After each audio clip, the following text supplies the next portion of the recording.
Welcome to Faces of Stone, our final discussion in our Star Wars series in which we discuss the movie we have all just seen, A Star War, and it's Star Wars Episode 9, The Rise of Skywalker. I'm Noah Diamond, and I'm here with a couple of former stormtroopers and scavengers and spice runners known throughout the galaxy as Marc-Anthony Macon. Hey everybody, I'm reporting live here from Candlestick Lane in Urbana. As you can see, the decorations for Christmas out behind me. It is kitschy as hell. John Waters would masturbate if he was here. Well, thank God he's not here. And here with me in the city of New York is Amanda Sisk. That's me. I was a very short stormtrooper.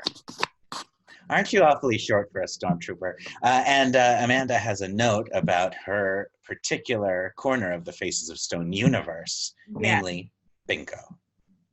Yes.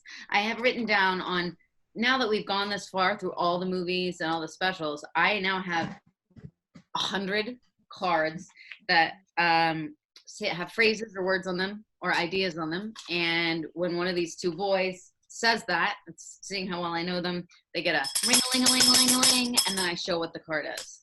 So be ready for the ding.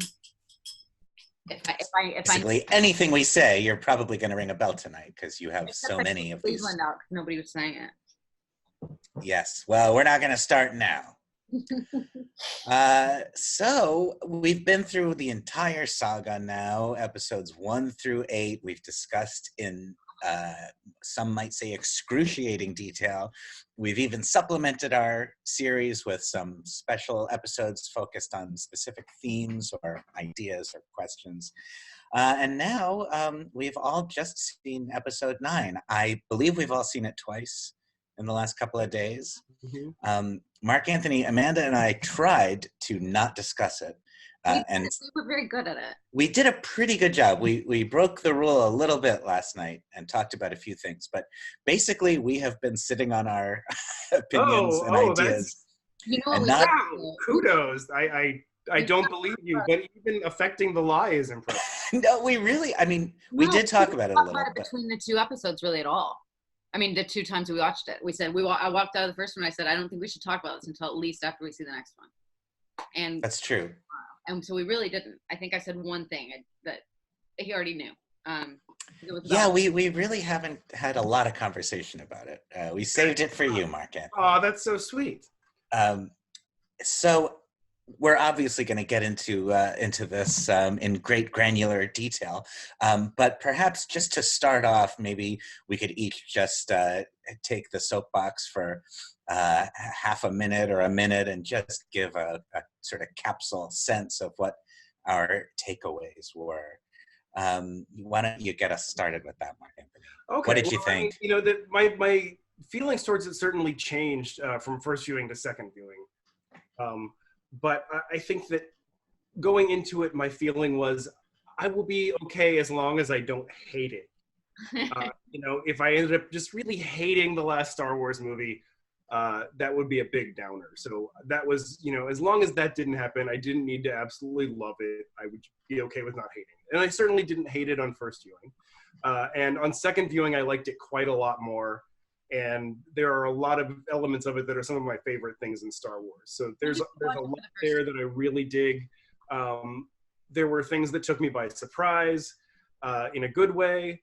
I feel like akin to The Force Awakens, there were some things that were fan servicey in a way that's wincy for me, but not so bad that I couldn't overlook them and still enjoy myself. Yeah, all right. And what's your quick capsule review, Amanda? Well, sorry. First of all, I apologize for keep going down and deal with these cards.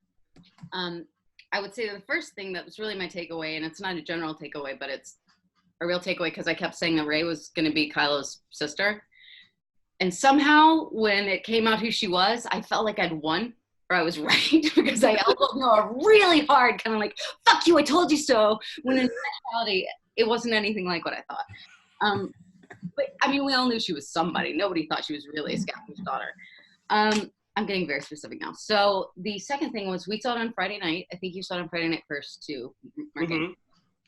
The audience was very quiet. It was not full. And I was very surprised by that. And when we saw it on Saturday at 12:15, there was a huge group of people behind us that were just clapping and laughing. And when they finally kissed, they were like, nice! And it was much more fun to watch. So I think that had more fans. I was really surprised at the lack of... The audience can, just like with a theater production, somehow a movie audience can totally change your experience. Yes. And I guess the last thing is, we can talk about this later, of course, in depth, is I left the movie not knowing who Skywalker is in the title. Okay. Those are my 3 non-general, very specific things. I'm not very good at being general, am I? All right. Well, I mean, I generally liked it, and I was relieved to generally like it. I think it's a flawed but highly entertaining and basically satisfying conclusion to this Star Wars trilogy. I'm not sure it's a ultimately satisfying conclusion to the whole saga, but okay. I don't know what it was supposed to be in order to fulfill that. In some ways, I think it was sort of a retreat from things that the complexities of The Last Jedi, and some things that made The Last Jedi innovative and very interesting. It was a little disappointing to see them sort of abandoned, but I also think that was inevitable. And, you know, I think Return of the Jedi is a retreat from some of the complexities of The Empire Strikes Back. So that's the way it goes, you know. I basically liked it a lot. We didn't say this at the beginning. I think people will probably understand that there are going to be lots of spoilers. We're going to talk about the whole... Oh, good point. Yeah, spoilers. Don't watch if you haven't seen the movie or you don't want to know everything about it. If you don't want to know everything about The Rise of Skywalker, then really, why are you watching this? And if you don't want to know the correct... That's a very good point. Why are you watching this? It's for me. They like me. Oh, boy. Okay, so we sit down. We sit through 45 minutes of previews. A long time ago in a galaxy far, far away. Stop! The dead speak. The dead speak. Yes, the dead speak. What did you guys think of that? Yeah. That, I have to say, for me, like, that was the first thing that happened. Of course, it was the first thing that happened, but where I was like, oh, maybe this will be really my kind of Star Wars movie, because that is very Flash Gordon, kitschball, you know, sci-fi serial B-movie thing. So yeah, that's great. It was so hokey. It was perfect. We were both surprised at how quickly they went into the dead speak, a message from Palpatine. Like, we didn't have to worry about any of that. Like, how did he come back or anything? They were just like, I don't know, he's here. Yeah, whatever. There's just some Palpatine out there. Yeah. It's fine. It's fine. We did expect a big reveal of Palpatine, but no, it's right in the crawl. In fact, the event that revealed him, of this broadcast that went out to the galaxy, it's summarized in the crawl. It's not even in the movie. Though I understand it is out there if you want to hear it. It's in some video game. But really? Yeah. But anyway, yeah, and that's... I have written down on some of these cards a game or video game that only Marc-Anthony knows. It's somewhere. So ding, ding, ding, ding. Well, apparently I don't know. He didn't know this. Oh, I thought you said what it was. Oh, never mind. I don't have that card. So that's all we get in terms of preparing us for Palps, as we affectionately know him. Amanda, will you use Palps in a sentence? Hand me a Mento, Palps. The dead speak made me think of the opening of the crawl in episode 3, which was just war! Exclamation point. Right.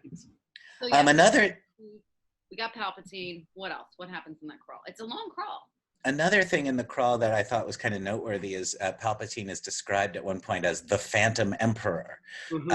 And he, of course, was the Phantom Menace, 9 episodes ago. That also seemed like a little nod to the prequels. There were quite a few nods to the prequels. There were indeed. There were quite a few, and they were, somewhat loving. Yeah. Which was a bit of a surprise. But I think, as you said, Noah, I did feel like we were kind of told that this was going to just really be the end-all be-all of everything, and it would be something that would bring everything in every Star Wars movie together. None of us. There were elements from, you know, the prequels and the original trilogy, but it really was mostly about this story. Yeah, it contained references to the whole saga, and resurrecting Palpatine as the villain, sure, that automatically connects it with all the other movies before Episode 7. But yeah, I don't know. I'm not sure. There is a little bit of kind of simplistic narrative full circling going on. It's fine. I didn't need it or expect it to be the greatest Star Wars movie ever made. I just needed an ending where I could walk out and feel, you know, good about the, like, I'm glad this trilogy happened. I think it's basically done an honorable job. I also couldn't help but feel, though, you know, in a way, the experience in retrospect now of this new trilogy, it elevates my regard for the prequels somewhat, because, you know, the prequels, I think even people who dislike them more than I do, you know, will concede the prequels are the result of a distinctive, singular artistic vision. You know, it's idiosyncratic because it's mostly the product of one person's creativity. And a lot of the fan reaction to the prequels suggested that a kind of assembly line Star Wars experience might have been preferred. And so now we got that, and we see that that also was a lot of fun.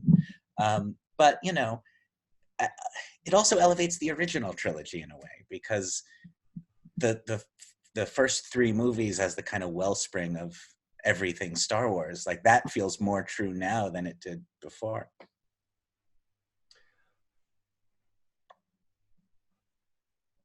And that's all we have time for tonight, folks. All right. So Kylo Ren is fighting his way toward this Wayfinder. I want to say, first of all, something I have said to you, that the beginning of this is so MTV cuts and so fast that it's almost like a trailer. Beginning, I was like, this is like a really long 2-minute trailer, because they were just going so fast back and forth to things.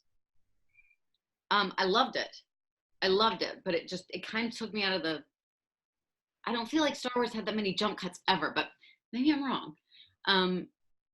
But I loved it. I feel like this was overall much more of an action movie than any of the other ones, even like ones with wars. You know, it was such an action movie.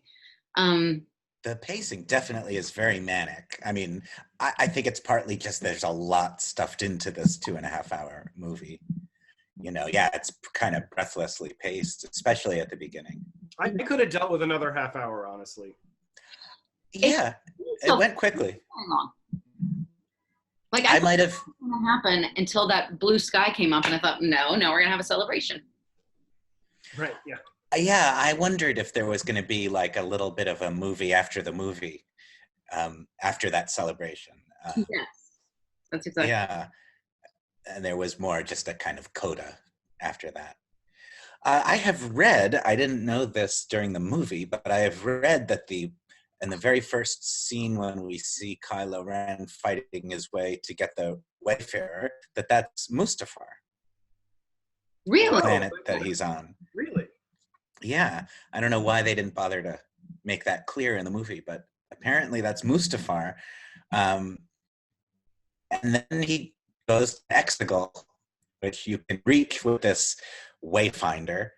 As a sidebar here, I feel the movie has a somewhat of an over-reliance on quests to go get magical objects, you know? Yeah. A little too much of that. Yeah, I agree. My internet connection is unstable, and I'm the one running the Zoom, and that's why I think everybody's stuck. I got that message too. Okay.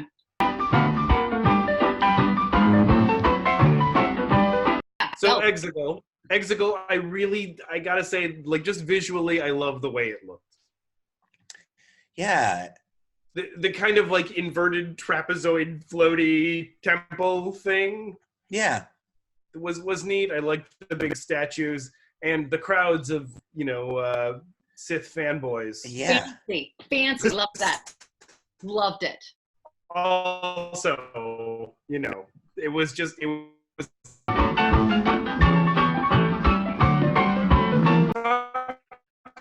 everybody frozen? Hello? I can't hear anybody. I love how Kylo just storms in all brusque and serious.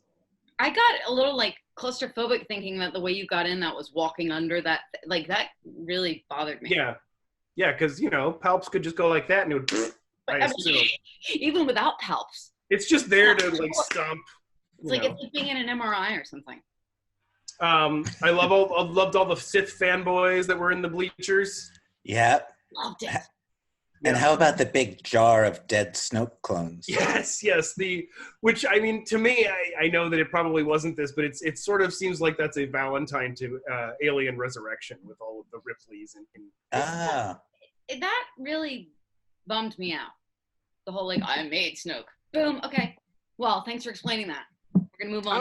I like that. I feel like it explained Snoke without having to explain Snoke. You need to explain Snoke. I'm sorry. He's like a huge part of that movie. Like I feel like the way I look at it now is that Snoke was the Dooku of this trilogy. Snoke is a red herring. Yes. He was. What though? Didn't we hear from one of the filmmakers, or was it just some rando that said? Just said rando. Some random person who said, "Snoke looks like somebody we've seen before." Yeah, that was in the water supply for a while. Everyone was saying that. Yeah. Oh, if you look at Snoke, you can tell he's somebody from the saga. That was one of many things that turned out not to be true. That a lot of people were saying. I don't know if these were, leaks or just invented rumors.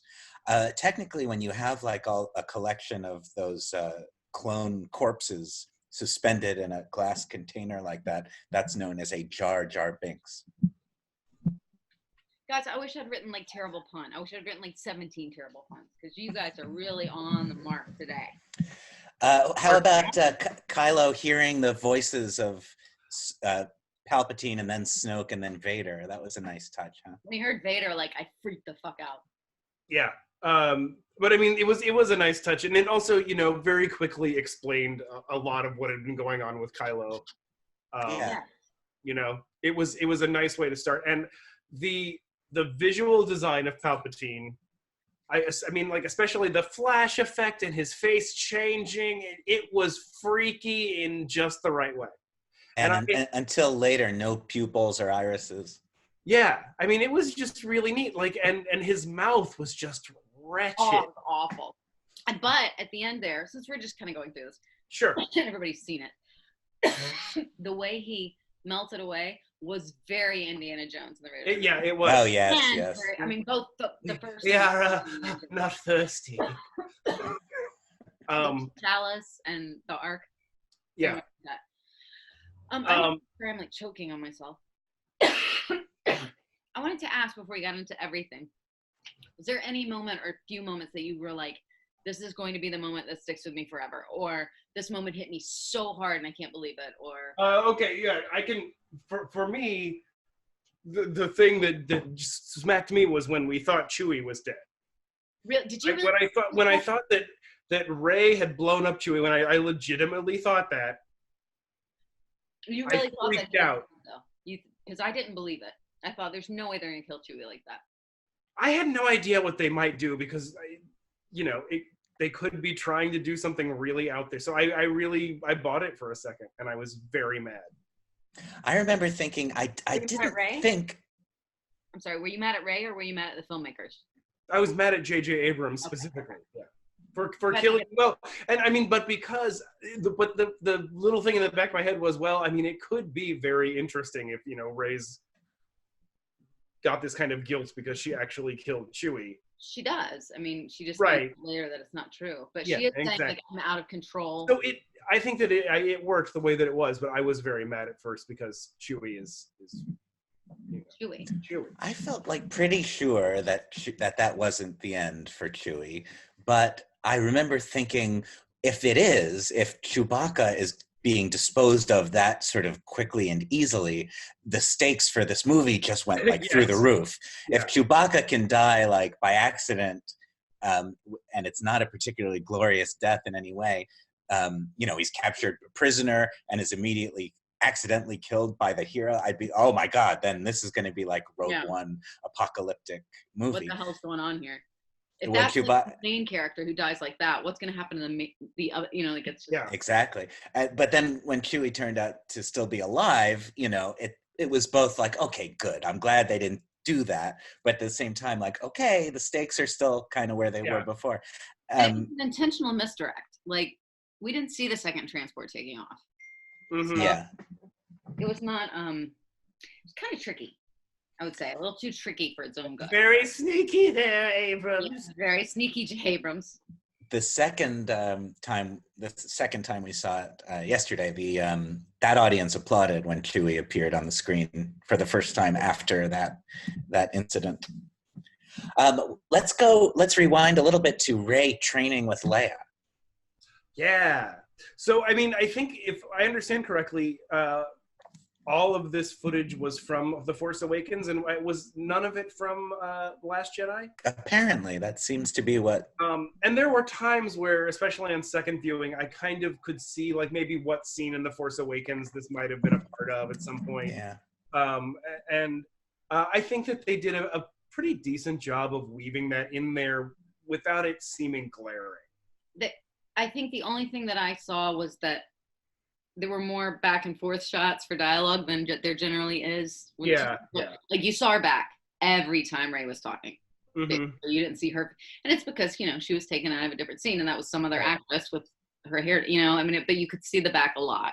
But I don't know if I would have noticed that had I not been watching for where did this come from? Right. Or how did they do this? I thought the first few Leia scenes were totally convincing. Like, I mean, yes, if you knew what happened, and of course we did, you know, you could see where the seams were a little bit, but mostly it flowed pretty well. And if I hadn't somehow known that Carrie Fisher had died, I don't think I would have thought something weird is going on here with this actor's presence. Until and then she kind of dribbles out of the movie. And, you know, her final scene, which she doesn't really appear in, where she's contacting her son, and you know, I think there would have been more footage of Carrie Fisher struggling if that had, you know, been possible. But basically, it did a pretty honorable job, and I think keeping her in the movie without artificially conjuring her up too much. Yeah, there was some of that too. Yeah, but also the idea that Leia is in a position to train Rey. I mean, that alone is kind of something we've been wanting to know. You know, Leia's mastery of the Force, while sort of electing to not quite be a Jedi, is explained in this movie, I think fairly satisfyingly. Yeah, I like that she was training and that they trained her. Yeah. Because she was, there is another, you know, that's her. We know that. Leia was Luke's first student. Yes. And then well, how did she know? Okay, did she not say, well, Luke, what I'm seeing here is that my son's going to turn to the dark side, so I'm going to stop training. And then they were like, but hey, why don't we train him? Like she knew he was going to turn to the dark side, so she stopped her training. But then why would they let him train? If I may be misremembering, but I think it was that she was afraid of Snoke's influence on him, so she thought Luke would protect him from that. I don't know. Oh yeah, and maybe that's why Luke took it too. Yeah, because they say later maybe I, you know, thought about it too fast. Maybe I went too. I don't know. Noah, was there a moment that really got you in the heart or got you in the gut?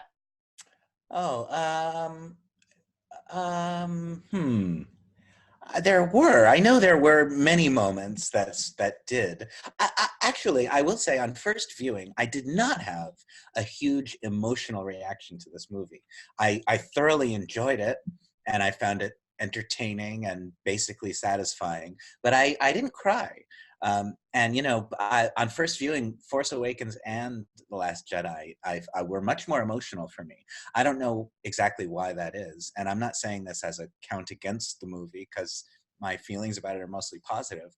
But there was no actually like big moment that kind of overwhelmed me. I think the whole thing, I found it pleasant, you know, but I guess not emotionally overwhelming. Although there are many things in it that were, you know, moving. One thing that surprised me, genuinely surprised me, was the Han Solo cameo. Yes. I was not expecting that. Mm-hmm. I mean, I was only expecting a Harrison Ford to be in it if everyone and their dog was in it, and you know he had to be on the set for 2 hours. They were. Well, no, they weren't, but that was really surprising. I did not think he was going to show up again. Not for that long, at least. And yes, and the way they did I know I have what I have to do, but I don't have the strength to do it. I mean, it was a little on the nose, but you kind of wanted to hear it anyway. Well, not to mention, I love you, I know. Or he doesn't really say I love you. No, he just says dad, and he says I know, which is a nice one-upping of that, you know, now famous trope from Empire Strikes Back. Yeah. Oh, I'll say this. This is a feeling about the entire new trilogy. I do feel like I've said this, I think, in a previous conversation, but I think there is something of a missed opportunity here to really reunite the original cast. I mean, you know, we had one beautiful scene with Mark Hamill and Carrie Fisher in episode 8, and some good stuff with Han and Leia in episode 7. But, you know, it's too bad Luke and Han, we never got them together. And Han and Lando. Let's talk about Billy D. Williams. Yeah, so I have to say, like, for some reason, my appraisal of Billy D. Williams in this movie changed drastically from first viewing to second viewing. Oh, really? First viewing, I felt like he was just stilted and just didn't really seem to be present, and it wasn't working for me at all, and I just kind of felt embarrassed for him. Second viewing, I found that he kind of worked for me as Lando again. It certainly wasn't as fun as Lando was in The Empire Strikes Back and Return of the Jedi, but it seemed like the Lando that I knew, only a bit older and wiser, and it worked enough. I didn't like it. I felt like they had these scenes and they gave him, I don't have a good feeling about this, which just made you go, oh, I don't even want it. Like, it didn't make you excited about hearing that line. And then just the woohoo Chewies, I feel like could have been taken from past movies. And I really thought, and I think we talked about this last time, that the only way that Lando's going to truly redeem himself is if he sacrifices himself. But then when Chewie got on the Falcon, I was like, no, he can't, because they're not going to kill Chewie, because clearly they already tried. So I knew he wasn't going to die right then, and then it was over, and he was still sitting there with that girl. And I was like, I really thought he was going to die. Like it might be a setup for a series. Like, you know, him and that girl go off on adventures, which could be fun. I would not watch a series with Billy D. Williams walking around trying to find this girl's dad or whatever. I thought when Lando had his first scene on the desert planet, yet another desert planet, called Pasana. Yeah. I thought that was a little disappointing at first. I thought that was going to be all we saw of him, just his part on that world. And I thought, they kind of put Lando in there. Could have been anybody. Could have been a new character. It was just kind of almost a walk-on for Billy D. Williams. But then when he returned and figured in the later plot of the movie, importantly, in fact, then I liked it and thought it was fine. And, in that final celebration scene, I did think that was a moving moment. There's a moment, everyone's hugging and crying and we won. And there's a shot of Lando kind of looking around a little sadly, like none of his friends are there anymore, except Chewie, I guess. It's like New Year's Eve when the person doesn't have anybody to kiss and everybody else is kissing. There's a person in the middle going, yeah. A little bit, yeah. It's just sad. It's kind of sad. Like, right. Well, he did have Wedge Antilles was there. He was. I didn't notice. Noah had to say, do you know where Wedge Antilles was? I didn't notice. Yeah, that was one of many things that was like, it was nice if you caught it. Yeah. But it's hard to say, Dennis Lawson returns as Wedge Antilles. He did one line. Right. Yes. I mean, it was moving if you knew all these obscure things about the, original movies. So this happened last time, I think, in the last movie. And I want to just be clear, but I want to make sure that I'm not just making this up. The most unfit of the pilots always gets blown up. The guy with the beard. Unphysically fit, you mean? Yes. Whoever has the beard and they're a little bit chubbier. Starting with Porkins, there was a long line. Porkins. Because I just saw this guy, and as soon as I saw him, I leaned over and I was like, dead. Dead. And I think in the last one, somebody else looked almost exactly like him and died. And I said, oh, does that happen all the time? Maybe, I don't know if it happens all the time, but it's definitely happened. And yeah, there does seem to be, not just in Star Wars, but across the fantasy, horror, adventure genre, that does seem to be something that happens. The people who seem outwardly the least heroic are early casualties. Yes. Yeah. So all this stuff, this festival on Pastana, which 3PO helpfully informs us only happens every 42 years, which is how long it's been since I was born. Something to think about, Albert.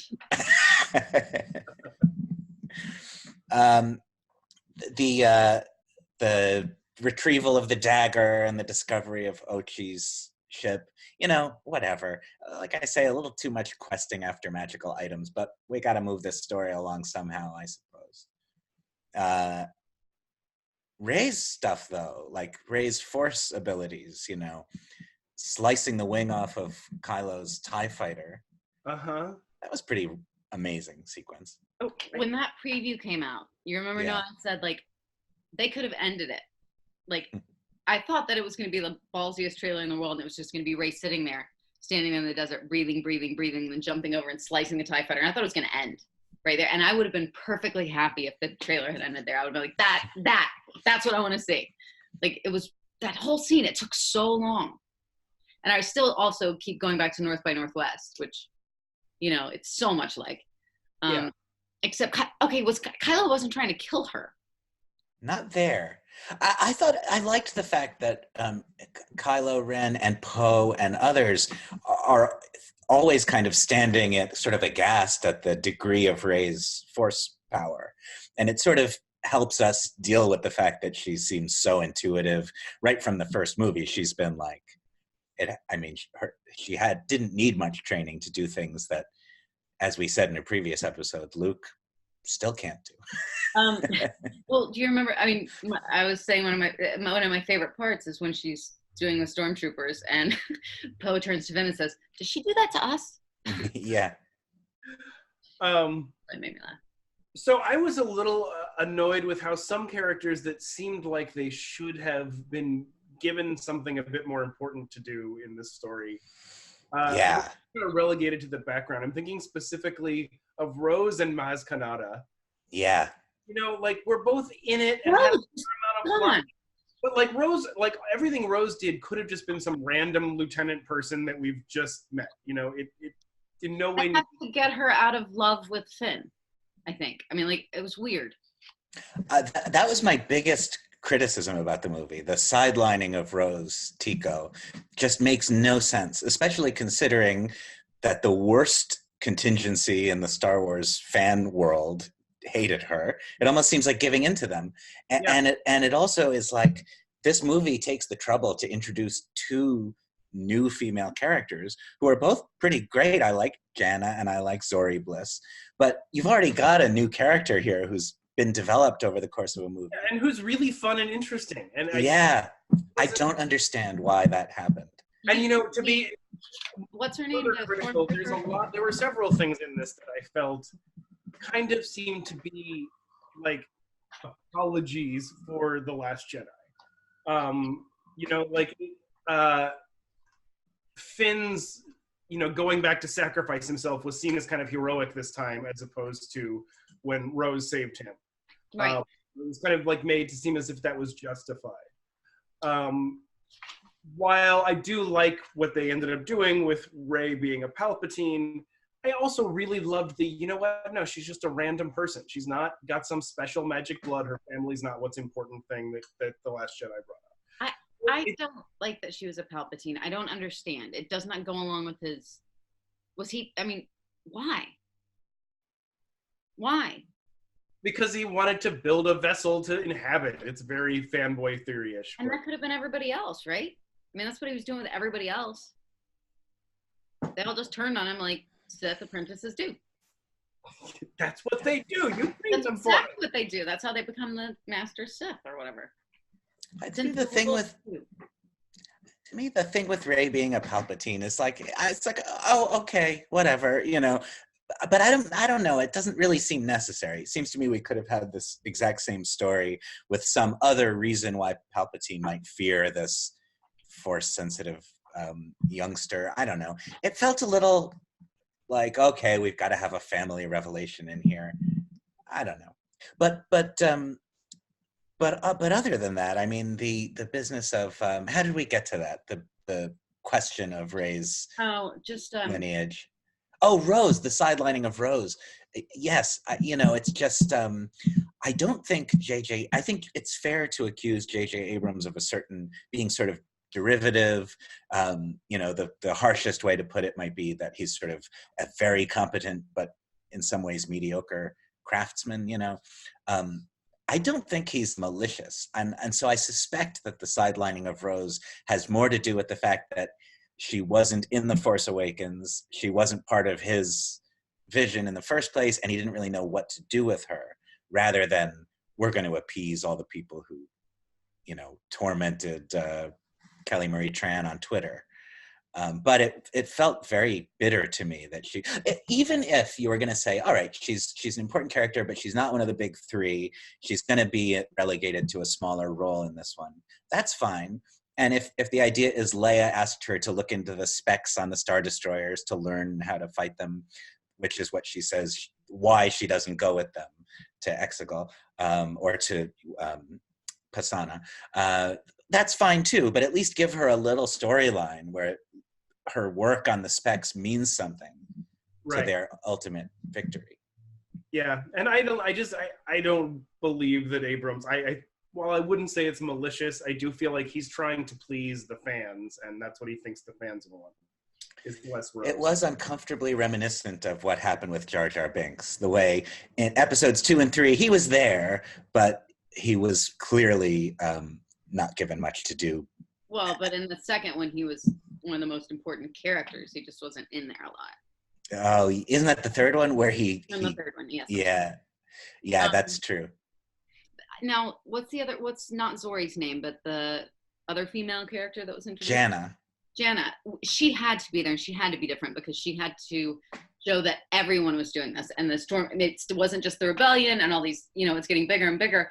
The stormtroopers are laying down their weapons, which they don't have to do because they can't hit anybody anyway. Yeah. But she also seems to suggest that the people that are doing so because they're Force sensitive. They had a feeling, yeah. They had a feeling like she and Finn, like, they're kind of like wondering like what made us different. Like not every stormtrooper does it. Yeah, and that's the flip side of the Rose problem. Like that's all. Despite all of that, this story with Jannah and all these First Order deserters, as well as the clear implication that Finn and Jannah are Force sensitive, that seems like a lovely way of honoring some of what The Last Jedi established. Even a former stormtrooper who's been programmed, by the First Order can be Force sensitive. And I'd bet anything that if there was going to be an episode 10, Finn would be Rey's first student the way Leia was Luke's. Yeah, he was so much more attuned to he believes in it now. It also helps explain why he was so handy with a lightsaber in Force Awakens, which seemed a little suspicious. And how she always hands him the lightsaber and he takes it. One of the funniest moments, yes, she raised her lightsaber to look around. And Poe turns the flashlight and he goes. That was great. Poe had a lot of funny things this time. Poe got, when he's like flirting with Zori, like his face is like great. And he's like. See, I got it personally. While I did like Zori, I thought Zori was cool, and I didn't really expect Ms. Russell to impress me, but I didn't either. But she worked. Like she was a fun character that worked really well. But again, and this is probably just me projecting, there were a lot of things here which made me feel like maybe at some point in the script development, Poe and Finn were getting together and they just scribbled it out. Yeah. And we got a girl in there. I felt that. Yeah. I felt that Poe and Finn were going to get together, and that's why there wasn't any romance between Finn and Rey. Though then we got to the end, or the quicksand bit, and he said, "I've never told you." Like, yeah, that whole thing was just weird and then awkward for the rest of the movie. Yes, and it's also because a Jedi's not going to have attachments like that, because when they do, they turn into Anakin, blah, blah, blah. But he doesn't know that, but that's not the point. The point is it just seemed like a weird I don't know. They never had sexual chemistry. They had major friendship. I love Yeah. you. We are special to each other and connected in some weird way. But Finn and Ray, you mean? yes, Yeah, I agree. not romantic in any way, shape, or form. Yeah. And you know, Finn and Poe, I mean, I was never quite like, you know, shipping Finn and Poe as I know many were. But by the time we got to the end of this movie and we had this kind of random, I mean, the same-sex kiss with the Mandalorians and fast. a random resistance member. Yeah, it was like, fine. I mean, I'm glad it was in there, but it felt like a sop. Like a way of saying, okay, we checked that box. Are you happy? And that made me feel like, oh, if you were going to do that, I wish Finn and Poe had just rushed into each other's arms and kissed at the end. Because that would have felt more earned by the story. Yeah, it really, it just felt dishonest somehow. I did read somewhere, somebody theorized that no matter what the intentions might have been of the creators of this movie, a Star Wars movie has to sell in international markets that would have banned it for a major homosexual plotline. And there's a responsibility of this movie. Yeah, I agree. I think it's a shitty reason. But no, I'm saying, like, you could fix that in the edit. You could make an Asian release that just doesn't happen. You know what I would say? Fix your hearts or die. Yeah. That's an excellent point, Albert. So can we talk about what was his name? Babu Frick? Babu Frick. Yeah. Now, first of all, Babu Frick is voiced by, I'm forgetting the actress's name, but she played Moaning Myrtle in the Harry Potter movies. Oh yes, that I know she is. Yeah. And I really loved Babu Frick. Shirley Henderson is the name you're looking for there. Yeah, Babu Frick was great. It was just like a... And I mean, also, I loved C-3PO's continued panic about, you know, these things happening to him and everyone just completely ignoring him. Like, this might be the best 3PO movie there is. I thought all the 3PO stuff was really good. The memory wipe turned out, you know, I'm saying one last look at my friends, turned out to be nothing 3PO hasn't been through before. And it set him up for a great little comic, a great running gag throughout the movie, referring later to Babu Frick as his oldest friend. Right. He's one of my oldest friends. Now, Babu's English got better, or the language became clearer as this went on, because it was funnier. When he was like, right, okay, you know, or whatever. He turned into this little Russian man.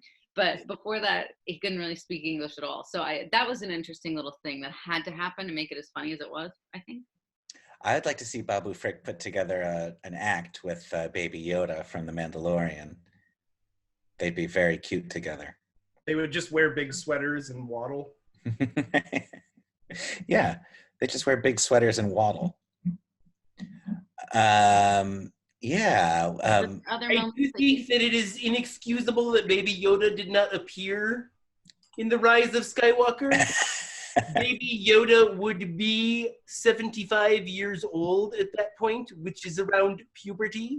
Perfect time to introduce him into the Skywalker saga. This is a sidebar, but does a Yoda species character anytime in between being like Baby Yoda in The Mandalorian and being like the Yoda we meet in episode 1, at any time is there a full head of hair? I have no idea. But ask your friend with the hat, Marc-Anthony. Ask your friend. Oh, sorry. I left the hat in my apartment. I need to get my... No, now you don't know anything. How does that feel? I can't, yeah. Were there any moments, or what were the moments for you that really felt like it was, we've already talked a little bit about this, but like a Deus Ex Machina, like, or this was just solved too easily and we kind of left it behind on the road? I felt like at the you know, towards the tail end, Palpatine kind of using their Force energy to regenerate himself just didn't. It seemed like just a weird kind of, I'm making this thing up right now so that this can kind of halfway be explained what I was doing, and it didn't quite work for me. It was a Dementor move. It's funny how that happens. Star Wars now seems influenced by all the things that it initially influenced. Recursive influence. It's been Recursive influence. Whoa, say that again. Recursive influence. That's going to be the name of our new band. Wow! I like recursive influence's early work. I like it later when they were in, you know what I'm saying. When they were referencing their early work? Yes, I like them yeah, it's a little reductive, but I like that. I like their album Reductive. Oh, How did you guys feel about General Hux turning out to be the spy? I'm the spy. I'm the spy. The first time that I felt I really enjoyed Hux in this. Yeah. There was something about how his ridiculous character somehow made sense in this context. I need Kylo Ren to lose. Yeah. I'm the spy. It was just, oh my God, it was hilarious. And the reaction is great. They're like, what? Are you kidding me? And I also love the way. Brilliant. What? Poe's reaction is so Yeah. And I love the way Hux asks Finn to shoot him in the arm, and Finn shoots him in the leg. It's such a bitchy thing to do. But what about the new guy that was introduced to be the foil for him? Well, he kind of served you all through the days.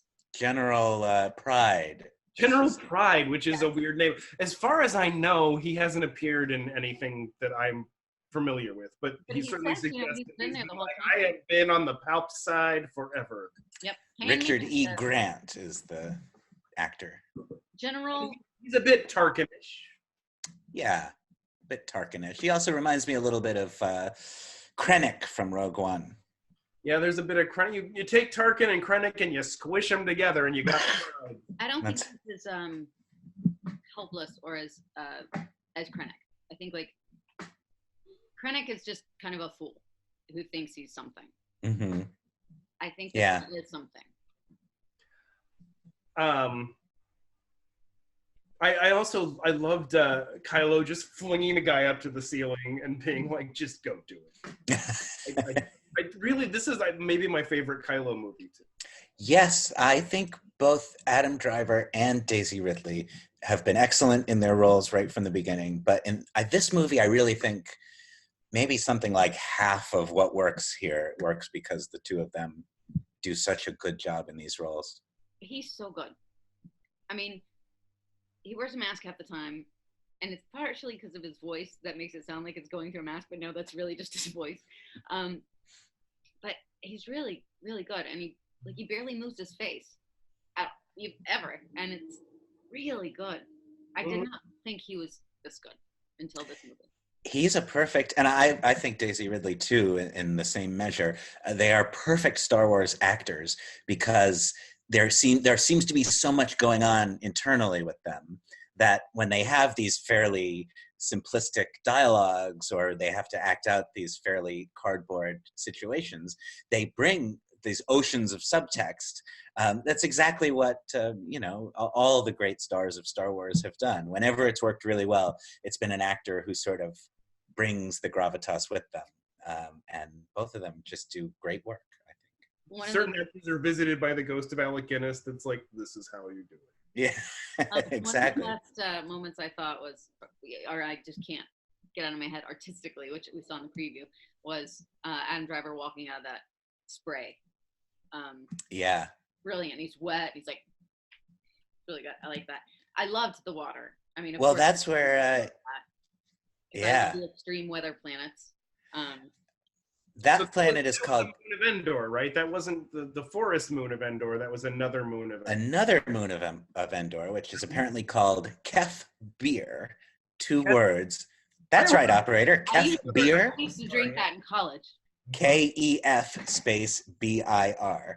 This is the place indicated by the coordinates that were on the dagger that they retrieved from 3PO's memory as the location of the Sith Wayfarer device, which is in the wreckage of Death Star 2 on this moon of Endor called Kef Bir, which is also the home planet of Janna, and that's where we meet her and her friends. Is that her home planet, or did she and her refugee friends just... I read somewhere that it was her home planet, but maybe that was, I may have been reading the assumption of a journalist or something. That's true. Maybe that's just where she was living at the time. It seems like they all would have landed somewhere and not on her home planet. She doesn't know where she's from. Right. Good point. Yeah, she was stolen. We were all conscripted. Right. We're babes. Like they do to Jedi. Yeah. Which you pointed out. Just saying. Not like the Jedi weren't all that.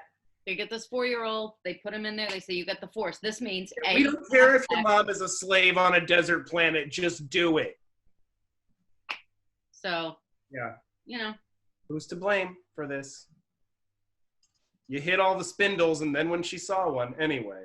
But don't you get the feeling that, like, Rey is going to start a new Jedi Order? That's not going to be so uptight. It's going to be a groovier Jedi Order. It's going to be a more granola Jedi Order. All the Death Star stuff, fine. I'll accept that this much of the Death Star survived. That's the thing. That's the leap of faith here. I have to make, because clearly it didn't. Like we see it blow up. It's just glowing dust. It's hard to believe that like that circle of the laser. We would have seen that fly off. I agree, but I don't know. I'll accept it. I'm a cute date. I mean, there are certainly sillier things that happen that I readily accept in Star Wars. So yeah, like and in outer space.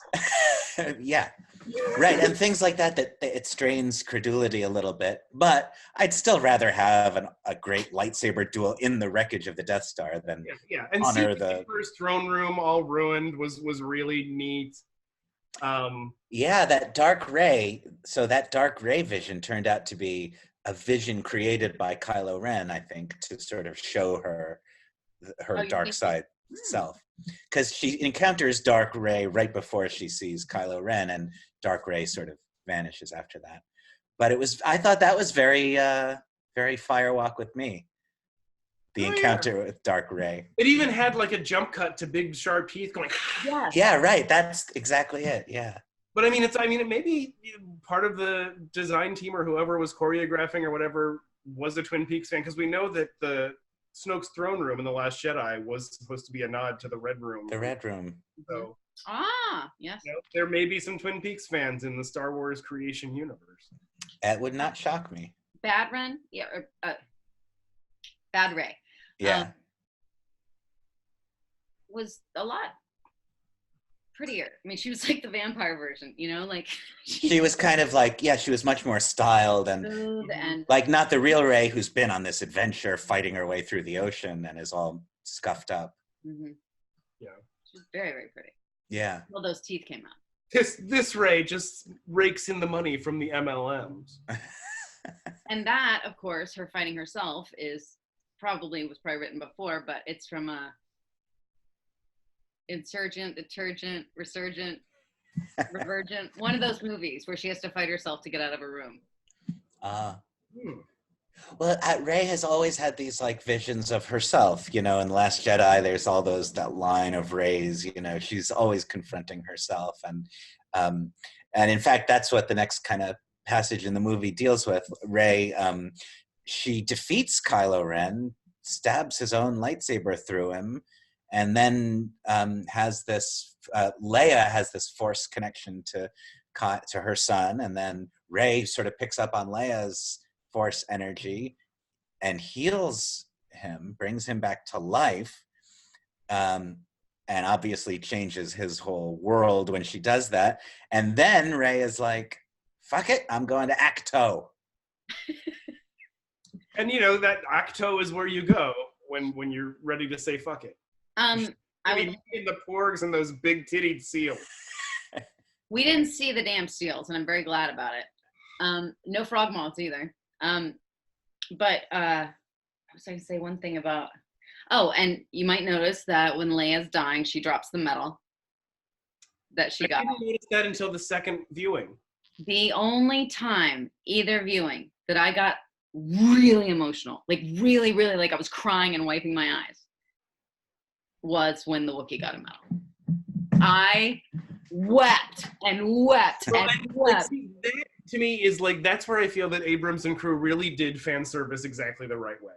It was like, here is this nugget that is just for the people that really know, and it will confuse other people, but it's not like, you know. I love that moment. I especially loved. What?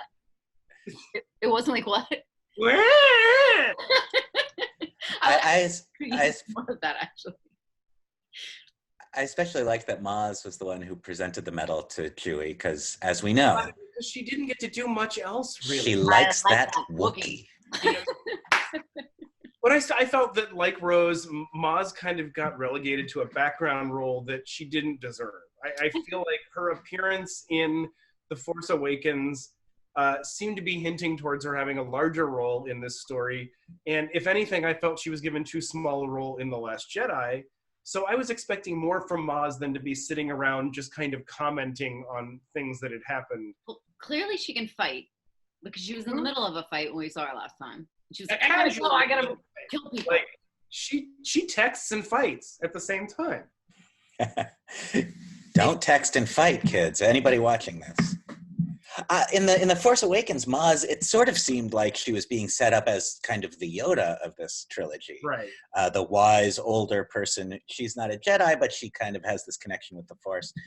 Yeah, she turned out not to be that. And Luke was the Yoda, which was fine. Yeah. It makes perfect sense, but I felt that Maz could have gotten more than just kind of being like, and I've got this other little witty thing to say about what everyone's already talking about character. I'll be right back. Okay. Oh my goodness. But her giving the medal was like at least a bit of relief for not seeing a lot of her. And Chewie getting that medal was important. It was beautiful. Now, I thought I was going to freak out when 3PO got his mind erased. And I was like ready. I was like, okay, the tears are there. I'm ready to go. No. Because they instantly made it funny. Mm-hmm. And nobody else seemed concerned. And they also, like, beforehand told us R2 has a backup. And nobody seemed concerned. No one cared. If it had been a long, drawn-out like thing, I would have been like, "Oh my god, they really are." But that was also another nice thing with 3PO running joke is the "I'm fine, everyone. I'm fine. Oh, I'm fine. Don't worried about me. I didn't blow up." Like, I really enjoyed that 3PO was kind of commenting on the, I'm droiding here. I have been translating for you, motherfucker. You know what? I'm not even going to. No, I can't. It's it. I can't. Yeah. Sorry. Fuck y'all. It's a protocol. I can speak the binary language of open my head, little guy. He should have started speaking in the binary language of moisture evaporators. No, that was fine. And okay, well Noah's gonna want to talk about this too, but Dio. Okay, yeah. That was my biggest why? Like, because R2-D2 would have a hard time getting around. That's what I think. And everybody loved fucking BB-8, so they gave us a new droid, and it really irritated me. I agree. And, like, there's nothing wrong with that droid. I kind of liked the whole, like, backing up and saying, no, thank you. No, thank you, no, thank you. Yeah, that worked. Dio is his name. Mm-hmm. I like Dio. I have a problem with Dio personally. I would be fine with seeing Dio in a spin-off series, whatever. Just why here? Why throw this other droid in there? And he doesn't really serve much of a purpose. No. He shows that, somebody pointed out, this is interesting, it was some parallel I missed, that Rey gives someone her life force, the snake or something? I don't know. And she explains it and says, you would have done the same. And then, is it R2? Or no, it's BB-8, rolls over and sticks his power into the Dio and gives some life force to him, which is interesting. Okay. But I don't know why he's there. Except for that one line where he says, no thank you, no thank you. I agree he wasn't crucial to the story, but I really like Dio as a droid. Yeah. I think he's really funny. I thought he was adorable and funny, and I enjoyed his screen time a great deal. And I also did notice that he is voiced by J.J. Abrams. J.J. Abrams, yep. J.J. Abrams, yeah. And he also looks a lot like the Pixar lamp, or any lamp. Yes. I thought you were going to say looks a lot like J.J. Abrams, and I was going to agree. I'm not sure about the Pixar. I realize that lamp is on one of these cards here, but I'm not going to give it to myself. So I totally forgot it was there. Did I miss, did you guys talk about Octo and let's talk about Octo. Yeah, this scene with Luke, with Luke's Force Ghost, begins with a kind of, a replay of the old thing. You know, Rey is now throwing away the lightsaber, and Luke catches it and saves it and says, "You should have more respect for a Jedi's weapon." A Jedi's weapon deserves more respect. Okay. So this bit, while it kind of worked for me, again, it did seem to be a sort of like JJ wanting to retcon everything from The Last Jedi. Luke just being like, "Oh, I was wrong." It legitimately work, but again, it felt like it was a peer pressure thing or like wanting to please the audience thing more than a sincere attempt to make a point. I don't know if she went back there.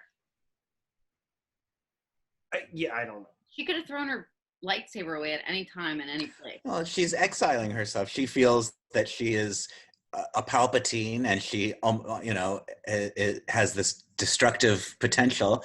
And like Luke, she feels that she might be doing more damage by participating in the conflict than she would. It's the one place everyone knows you associate with exile. Yeah, and you associate with Jedi, though. Like, wouldn't she just want to get away from both of those things? All of those things? Go back to Jakku? Maybe those fish nuns make really good stew. Maybe. I mean, I don't know if I mean that they cook really good stew or if they are. I took the second one, but It's okay. Luke went into exile on Octo because he describes it as like the most remote, hardest place to reach, and he's not just staying at home. He has removed himself from the galaxy essentially, and that's what Rey feels she needs to do in this moment. And I agree. I mean, I know that Luke's part in this scene, it can be seen as a walk back of some aspects of The Last Jedi. But I think by the end of The Last Jedi itself, Luke has made this, he has come to understand that removing himself from the action was not the right decision. When he says, "I was wrong," yeah, in a way, Luke did go to the dark side. Because by defaulting on the conflict, you're allowing the dark side by default to prevail. If you choose not to decide, you still have made a choice. Exactly right. Yes. That's Geddy Lee. And Joseph Campbell, we could throw him in there too. Oh, ding, ding, ding, ding, ding, ding. So he gave a fascinating lecture once in Cleveland. Ah! Shit, where's Cleveland? Oh my God, no one's ever said it. It's here. Fuck. There's too many. There's just too many. Anyway. So for me, and another thing that gave it a little bit of extra legitimacy. Yes. Well, the cultural anthropologist always rings twice.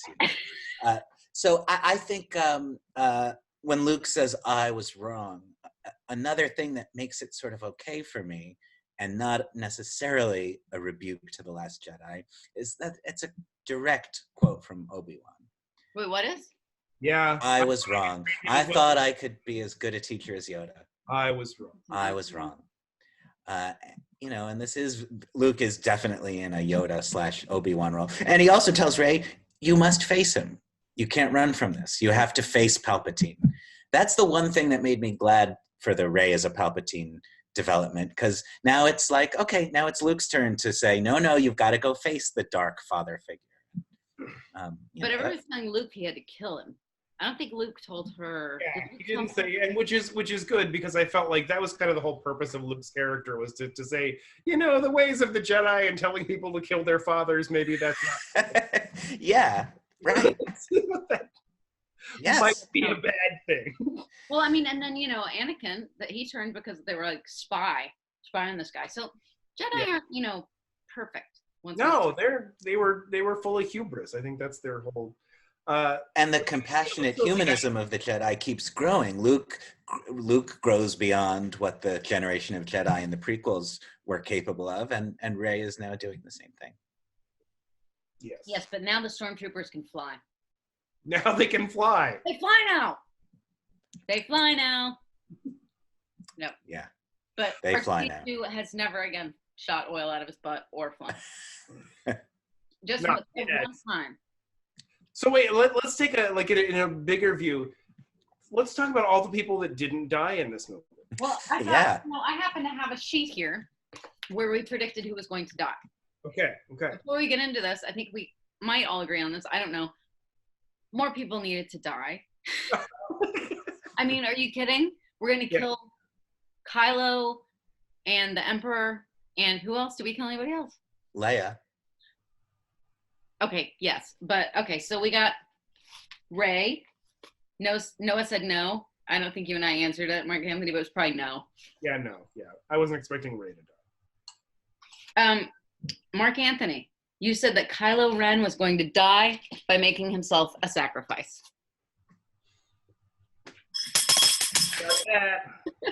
Well done. Leia, no, she's not going to die. You know, it was in advance. It was spread around. I thought it was a J.J. Abrams interview. Maybe it wasn't.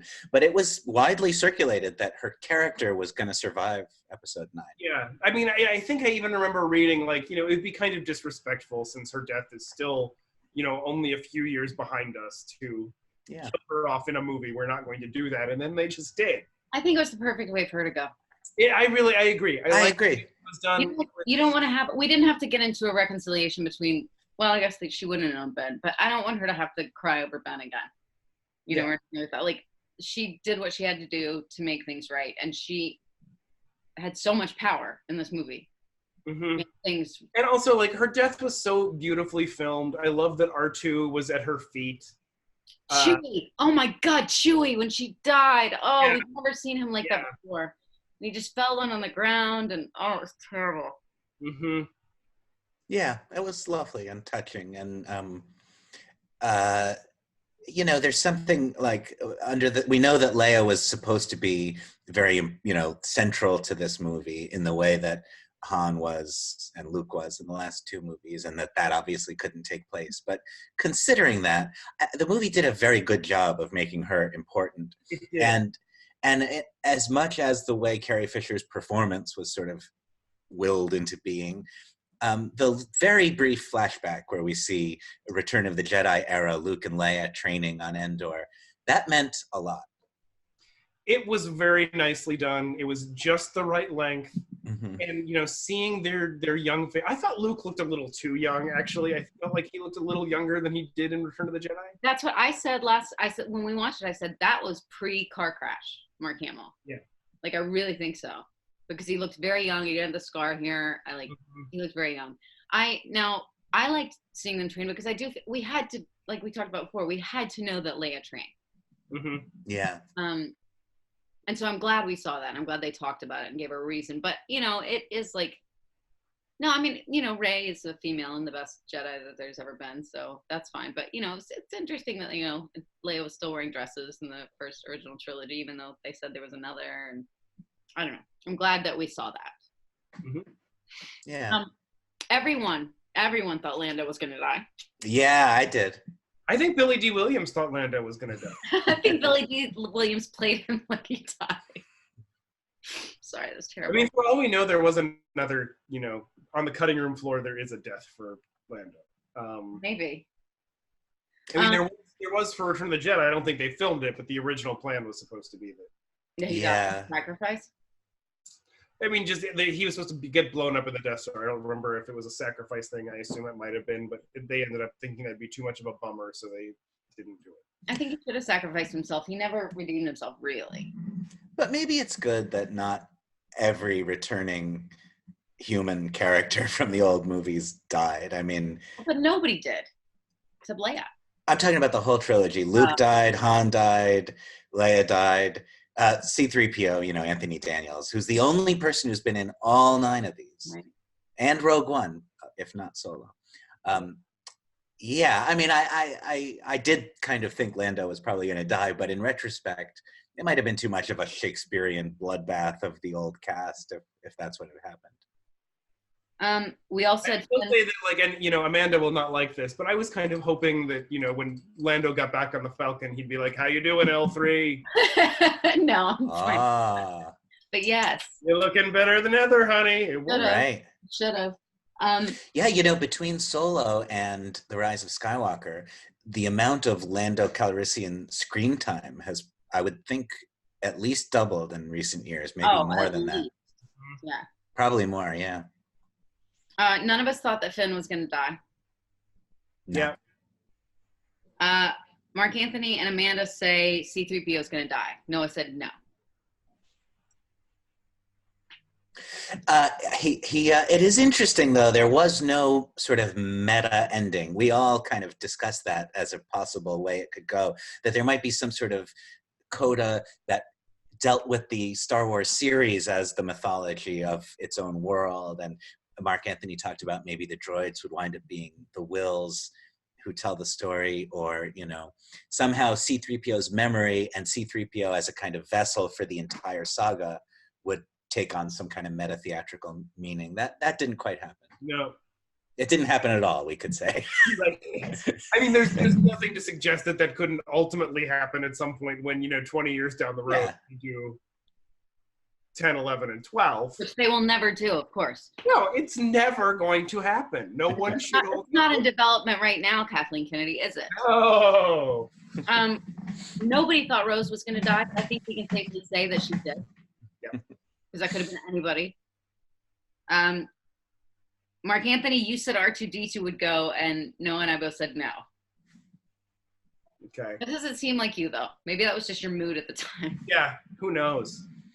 Yeah, Marc-Anthony sometimes is a little tongue-in-cheek with his predictions. I remember you saying you were like 100% sure we were going to see Shmi Skywalker in episode 9. We did see. I missed that.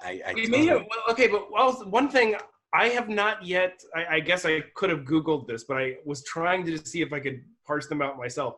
I have not identified all the voices that Rey hears when she has all of the Jedi in her. I mean, we certainly hear Anakin. We hear Anakin. Yeah. We hear Qui-Gon. Qui-Gon. We hear Alec Guinness and Ewan McGregor. We hear Mark Hamill. Mm-hmm. We hear Ahsoka Tano. Yes, and another one of the Clone War peoples. Really? You hear Ahsoka? Are you just making that? No, she's there. I've read that. Yeah, no, she is. And Freddie Prinze Jr. Yeah, okay. Yeah. Jr. A couple of Jedi who appear in the prequels but don't speak, but did have speaking roles in Clone Wars. I'm gonna have to look up and see who they are. Yeah. Yeah, I read it and I knew everybody except for two people. I knew who Freddie Prinze Jr. himself is, but I didn't know who he was. And that other Kanan in Rebels. The little girl wearing hot pants. Ahsoka. The little girl wearing hot pants. The little hooker girl.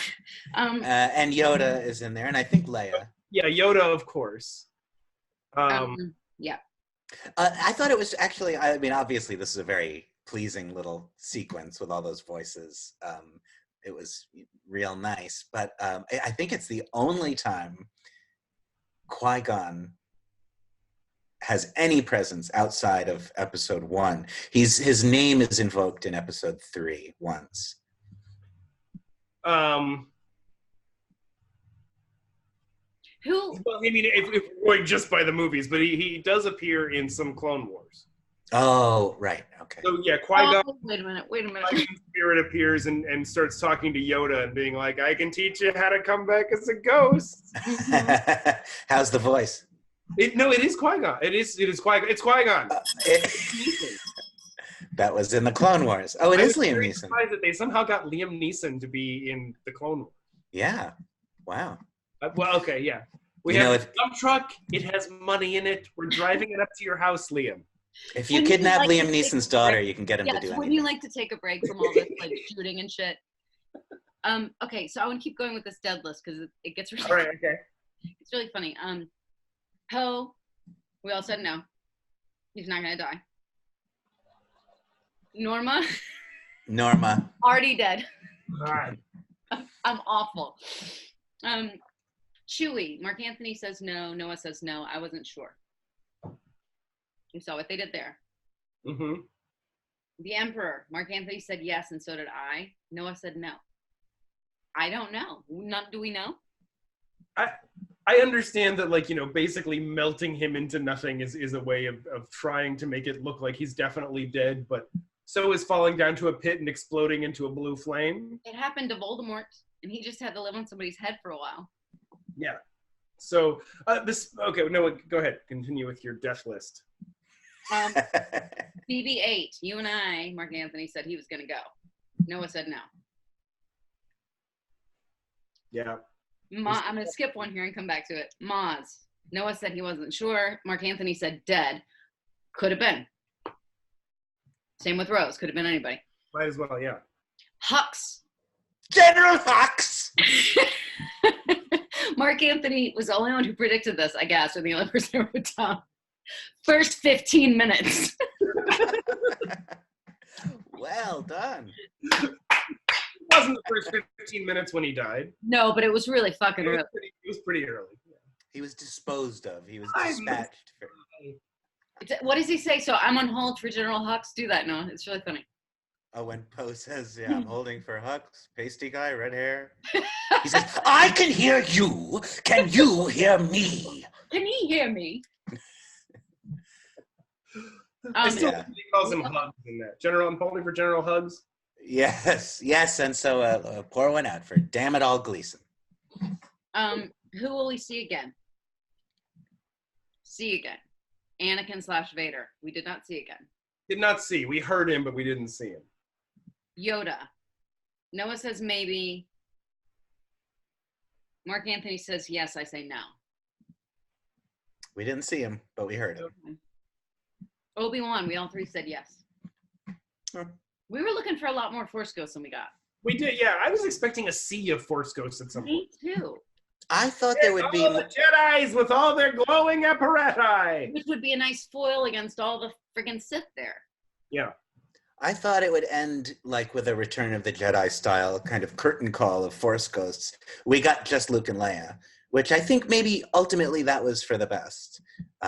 It was nice to have like, so the elder statesmen of this trilogy are the heroes of the previous trilogy. And, I think it was nice, but I did expect to see more. I thought there would be Force Ghosts of the other Jedi. I felt like they would come in and they would train Rey. She didn't have a teacher anymore or something like that, While we're on the subject, they gave her all the Force Ghost advice. Right? Yeah. Force Ghost seems to do a lot more physically than any other Force Ghost has ever done. Mark? They mostly just sit on logs in Return of the Jedi. But they're learning. They're learning. Well, generally speaking, I think it's true that this trilogy has kind of ushered in the era of the voice cameo. Like, there's been a lot of that in Force Awakens. There's the Rey has her vision when she touches the lightsaber, and we hear Obi-Wan and maybe Yoda, and that's something these movies have done. And the entire trailer. I mean, when we heard Palpatine's voice at the end, and everybody went ape shit. Yeah, on the basis of voice-only cameo moments, this movie brings so many people into this trilogy who had not been part of it, including James Earl Jones, Hayden Christensen, Liam Neeson. How much do you think James Earl Jones got for saying that one line? And this is a long time ago, of course, but Marlon Brando in Superman, I think he got, if you figured out his amount of screen time and his pay, he got something like $3 million a second. I just want to let you guys know that this is the time when my neighbor gets pissed off and he's slamming all the drawers. It happens. It's about an hour and a half in. Were we going to see David Prowse? We all said no. Nope.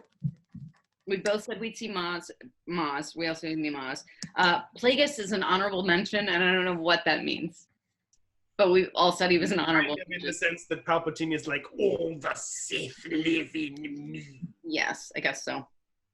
Padme, Marc-Anthony said we might see a clone. I said yes. Noah said no. Noah, you're right. She could have been Snoke. She could have been with their jars of Snoke. Marc-Anthony, I don't know. Han Solo, Amanda said no. You two said a flashback. Which is not really true, yeah. A memory. Well, it is a flashback in a sense. It is. It wasn't a flashback, but it was a memory. Yeah.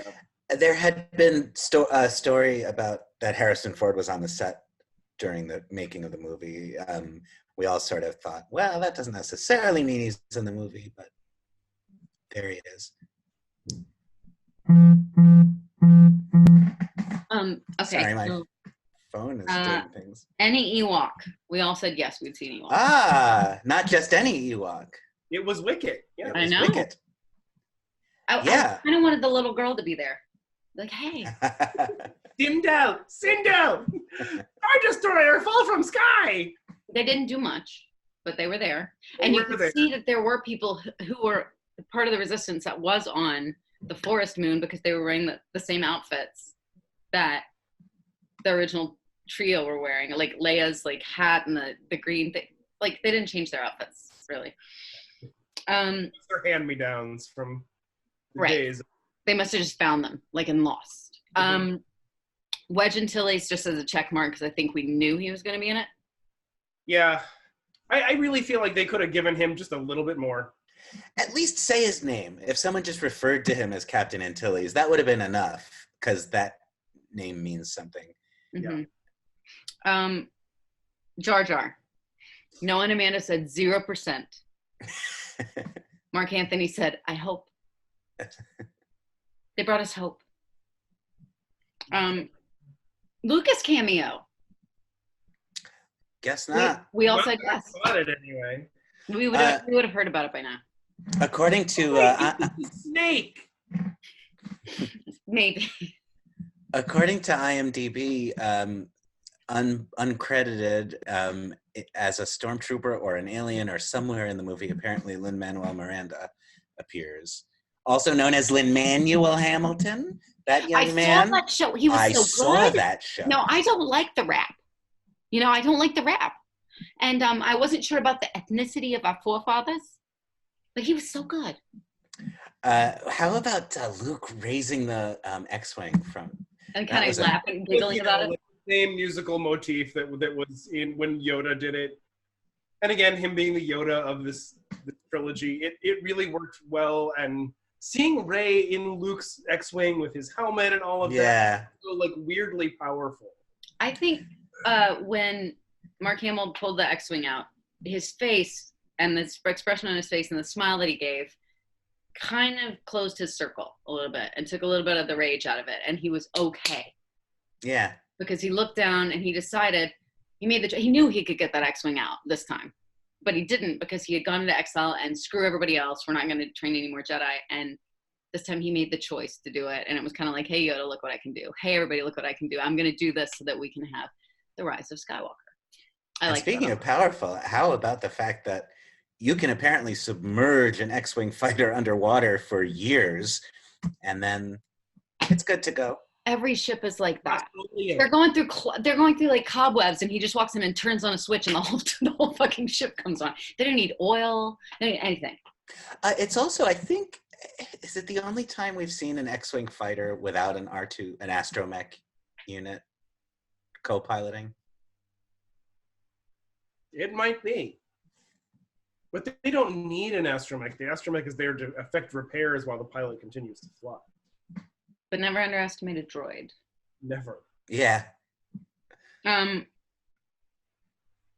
Lady at the bar wearing red pants. Noah said, I hope. The lady at the bar. Oh, we're still on the list of our predictions. Oh, I see. Yeah, no, we didn't get to see the lady in the bar with the red pants from episode 2. But that actress played a stormtrooper in this one.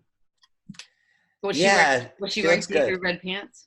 Underneath, you just can't see them there. So while we're on predictions, though, I just want to say I think I also correctly predicted that the Star Destroyers would all on them. Marc-Anthony predicted all Star Destroyers have Death Star / Star Killer base capability. Wow, yeah, that was right on. Boom, Marc-Anthony, boom. Like, I was like, did he read that? No, but it's like, I just felt like as soon as you see that fleet of Star Destroyers, and it's like, well, how are they gonna, one up Star Killer base? It has to be, they can be all over the place destroying planets. I mean, that was amazing when I read that today, when I picked up that piece of paper and read it and thought, oh my God. Yeah. This is the first time any of us has really predicted anything over the whole course of Faces of Stone, except Norman Dies, which didn't happen during it. It was also a really good narrative choice. I mean, if they had tried to unveil a bigger, badder, Star Killer base, we couldn't have abided. And it would have been like, okay, where's the weakness in this one? Yeah. Right. You just shoot that window. It's a foot pedal on the bottom, and you press it with your foot, and the top. Lin Manuel would know. Then you fly your ships in. We thought we might see Itchy. We thought we might see Snoke, which we did, in a way. And we thought we might see that Targaryen girl, but we didn't. That, Oh, yes. Solo's little man. That Targaryen. Okay, will Rey and Kylo kiss? The prediction was no. So when that happened, when I was watching it the first night, the audience applauded. The second night we saw it, they applauded. And after they went, nice! It was very funny. Yeah. I have to say, kind of like, I'm generally in favor of people clapping in Star Wars movies and getting all into it. It bugged me for some reason because it just seemed like... We're 10? It seemed like this was, you know, what their theory was and they were happy. I don't know why it bugged me. It just did. I was like, all right, yeah. As soon as they kissed, I thought, fine, but now we know he's going to die. Yes. Because I thought these two can't live happily ever after in love. Like, that's just not what's going to happen here. So the fact that they are having this kiss, I think it's fine as a movie moment. And I think it works as a release of the tension between them. Yes. But I knew that wasn't going to be. His fate was sealed with that. We're never going to see a wedding cake with the two of them and on then, top. you saw him smile. Oh, I bet there are for the thousands first time. of wedding cakes with the two of them on top. He looked his age, and he was smiling, and it was really nice to see. He was Ben Solo. That was like, he really did a great job of communicating, like, I'm a different guy now. This is Ben Solo now. And Rey kind of recognizes him and calls him Ben. That's nice. I thought it was Will cool. Rose and Finn fall in love? No. That was the answer. Yeah. Will someone hug Kylo?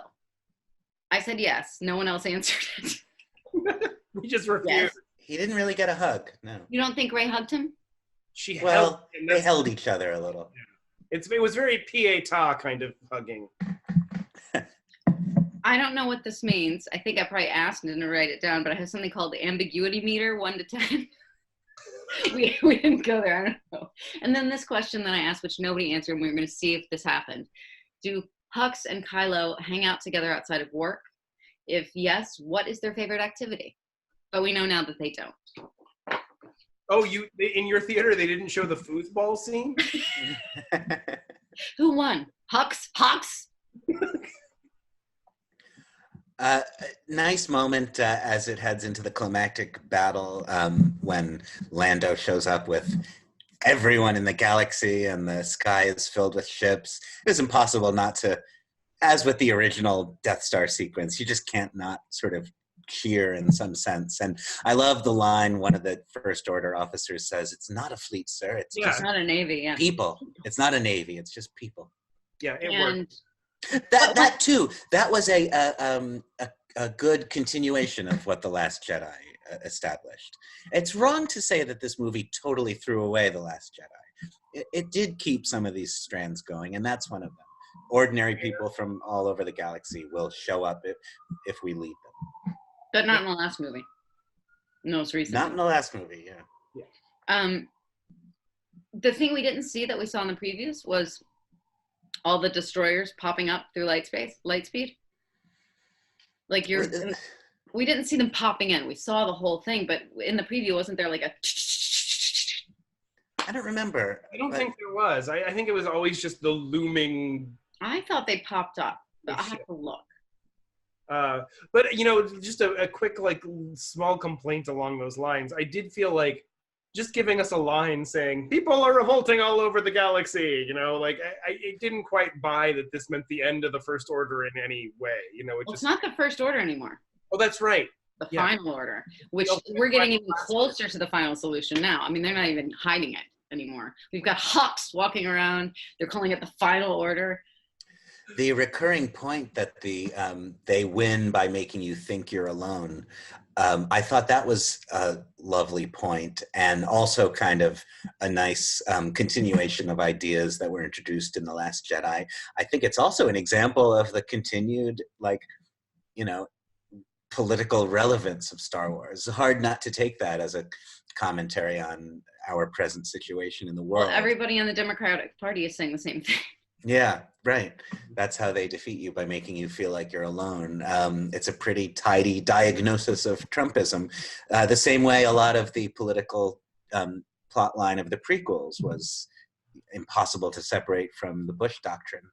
Well, and like living in the Trump era, there is this vile villain that is just salivating all over everything and ruining it by making others do it. Yeah.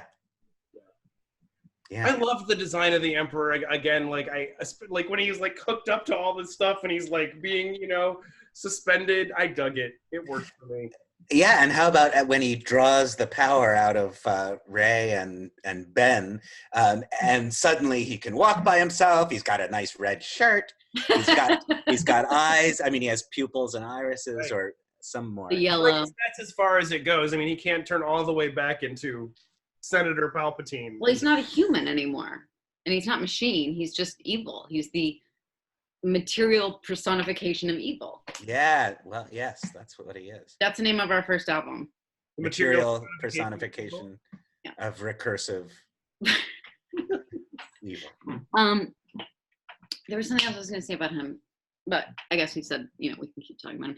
The robe still had the same texture. I was glad to notice. Burlap, painted black. That, you don't realize it. I didn't realize it until we got this enormous asshole TV that actually had texture. Huh? Oh, our TV is so big, I feel like an asshole. Oh. I didn't know that, they're always adding new things on the televisions, and if they're making them... This one has asshole mode. Yeah. You put your TV in asshole mode, and you get all the Trump speeches. And Mitch McConnell's always on there going... Oh, hey, this was earlier in the movie, but I forgot to mention it. A nice prequel nod when Palpatine says that the dark side of the Force is a pathway to many abilities some consider to be unnatural. I think, Noah, you and I both either mouthed it or said it the first time we watched it. I was like... Yeah. But I really wanted to see him, though, when he was doing the Force Lightning, when he was drawing their souls out. Power. Yeah, I could have done with it. But yeah, that was a nice callback to Revenge of the Sith. It worked really well. And I like that they didn't go into too much detail explaining how Palpatine had survived. I thought it was explained in the Clone Wars. You thought what? I thought maybe it was explained in the Clone Wars. From what I understand, there has been a comic book about Palpatine. I was going to say a novelization or comic book. Like coming back to life somehow through cloning.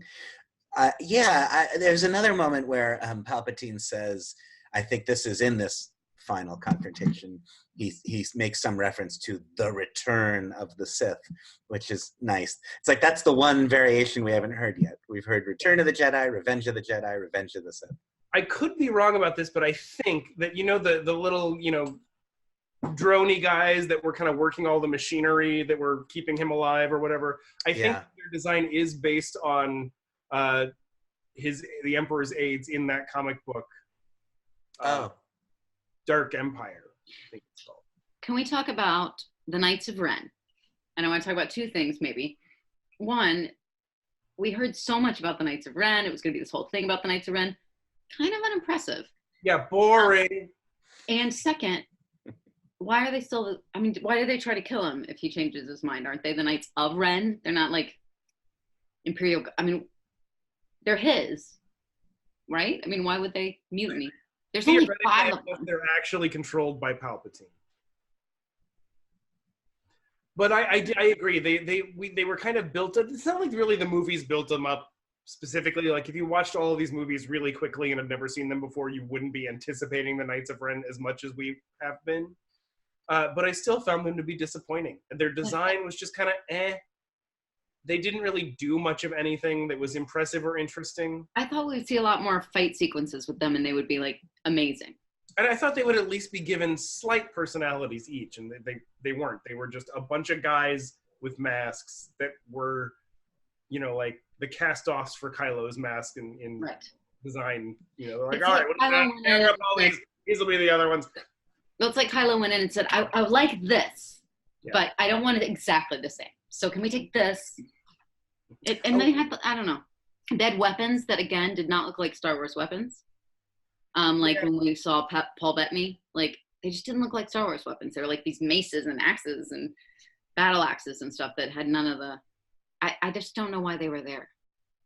One thing that the original trilogy did really well is hint at this vast history and mythology, but only show you a very little bit of it. And the original trilogy put all this stuff into the water supply without explaining it, like all these references to something called the Clone Wars and the idea of Jedi Knights and this vast 1,000-generation long history, you know? And I think maybe, I don't know if it's a flaw or just a feature of the prequel trilogy and the sequel trilogy, is now the whole thing is just scampering around trying to fill in all those blanks, you know? The Knights of Ren in The Force Awakens, it seemed like playing the old game in a kind of good way. Oh, the Knights of Ren, that's a whole thing that happened. We don't have to know all about it. It's just part of the backstory here. And maybe it would have been better to just keep it that way. Or make it a little more interesting. Give it a little more something. We don't need to know how this happened, but yeah, I guess we don't. Surely Kylo Ren would not be walking around with a bunch of guys who like. Weren't they Luke's old students? I thought that was. Oh. Because in The Last Jedi, Luke says that, you know, they had their altercation, and when he came to, the temple was burning, and Kylo had left with a few of his students, and they'd slaughtered the rest. Well, we didn't see them do any sort of Jedi maneuvers either. What? We didn't see them do any sort of Jedi maneuvers. No, that's true. Yeah, they don't seem to have the Force necessarily. No. They just seem kind of like assassins. Same thing with this Ochi character, you know. Ochi was, I guess, an assassin who Palpatine ordered to kill Rey's parents, and then eventually to try to find Rey, which he was unable to do. But like, why would Palpatine hire this assassin? Why, you know, why essentially a bounty hunter? Why wouldn't he send his Sith apprentice? Why wouldn't he send Inquisitors? I mean, really, that, you know, he had Inquisitors specifically to hunt down rogue Jedi, so it would seem like they'd be the ones to do it. Hmm. I want to know this, so hopefully you can tell me. So the Emperor, we see very clearly how he gets to the end of, I want Vader, now I want Luke because he's going to be more powerful and all that, but how does that lead all the way to Rey? Like I said this before, is it because the other people didn't act the way he thought they were going to act, or who are his kids? We never heard about the Palpatine having children, and why Rey? And we hear that he's trying to kill her. He sends an assassin after her, but he doesn't want her dead because he wants to use her body like John Malkovich, and it's just, I don't understand. I mean, Palpatine had kind of like a trophy wife, but then he had little side pieces on every planet. And just statistically, he was like Zeus, bound to get the Kwisatz Haderach from that. So I thought we were going to find out she was a clone. I mean, I kind of was expecting something like that. Midichlorian produced thing. By the way, I'm very sad there was no mention of midichlorians in this movie. No. Yeah. Well, she must have them so off the charts, it's ridiculous. She has an external hard drive just for extra midichlorians. Yeah, she has a bunch of eunuchs that carry it around behind her. It is sort of implied in the prequels that Palpatine may have somehow engineered Anakin's existence. It's not explicitly stated, although I think it is explicitly stated in a deleted scene from Episode 3. But in the movie, in canon, that's only implied. But that could have been the answer to Rey's story too. It just kind of turned out not to be, and yet it is in a way the same answer. One way or another, she is sort of creation of Palpatine, or she's there because he's there. Well, I mean, it does seem like, though, at least her parents knew that, you know, his plan would be something like taking her over. And yeah, you know, I assume that he probably, you know, with each of his kids was like, you want to be my new vessel? And they're like, oh, shit. Don't you think, though, he would know that she was still on Jakku, even if they said she's not on Jakku? Like, he could feel her. Right? I mean, why didn't they send her off to Jakku? Blind spots where he just can't see certain things, you know? I guess. These movies are full of convenient times to be able to feel something or not. But it doesn't make any sense to leave her on Jakku. You split them up like Luke and Leia, and you send them out somewhere. Well, yeah, but I mean, even with the Luke and Leia thing, it's like, let's send him back to basically where his dad is from, that we're trying to hide him. Okay, fair enough. Fair enough. And Jakku is nowhere too. I mean, in The Force Awakens, Han Solo, I think it's Han. He says Jakku. Oh, that pretty much is nowhere. You know. Yeah. Rey says, "I'm from nowhere." He says, "No one's from nowhere." She says, "Jakku." So, to the extent that any place in this galaxy is truly, you know, remote, I guess Jakku is. Okay, I'm jumping right to my big question here, which is, who is the Skywalker that is referred to in the title? Rey. It's Rey. I mean, you could say it's Kylo Ren too, in a way, sure. But Rey, the last word spoken in the movie is Rey self-identifying as Skywalker. And in the Jedi voice scene where she hears all the voices, they're telling her to rise, rise, Rey. Mm-hmm. True. Kylo Ren too who is biologically a Skywalker. You could also say that he rises because he re-becomes Ben Solo and turns away from the dark side and is redeemed like Vader before him. He would have had to be a Force ghost too, if we had a parade of Force ghosts. Yes, you're right. Well, it was nice that he got to die. He got to become one with the Force and vanish. I still, that only makes more disconcerting the fact that that did not happen to Anakin/Vader. Right.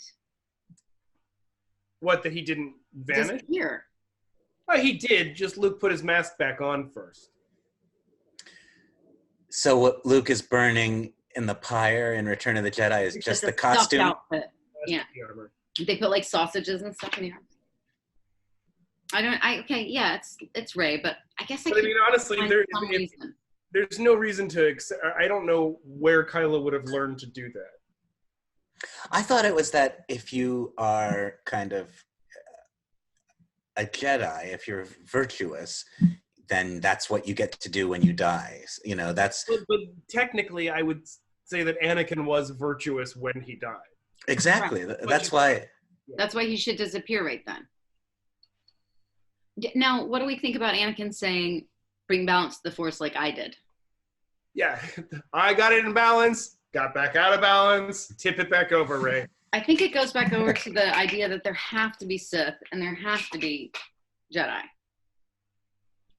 And Anakin brought balance to the Force by becoming Vader. I know nobody agrees with me here. I mean, as I've said in previous conversations, I just don't quite think, maybe there is no satisfying explanation to what it means to have balance in the Force. Maybe that's just an idea that we don't look into too deeply, but I've never thought it could mean an equal amount of good and evil. In fact, in the prequels, Obi-Wan says, you know, the prophecy is that he would destroy the Sith and bring balance to the Force, right? So vanquishing evil is an important part of there being balance, I think. And also, when Anakin turns to the dark side, Obi-Wan says, you were supposed to bring balance to the Force, or not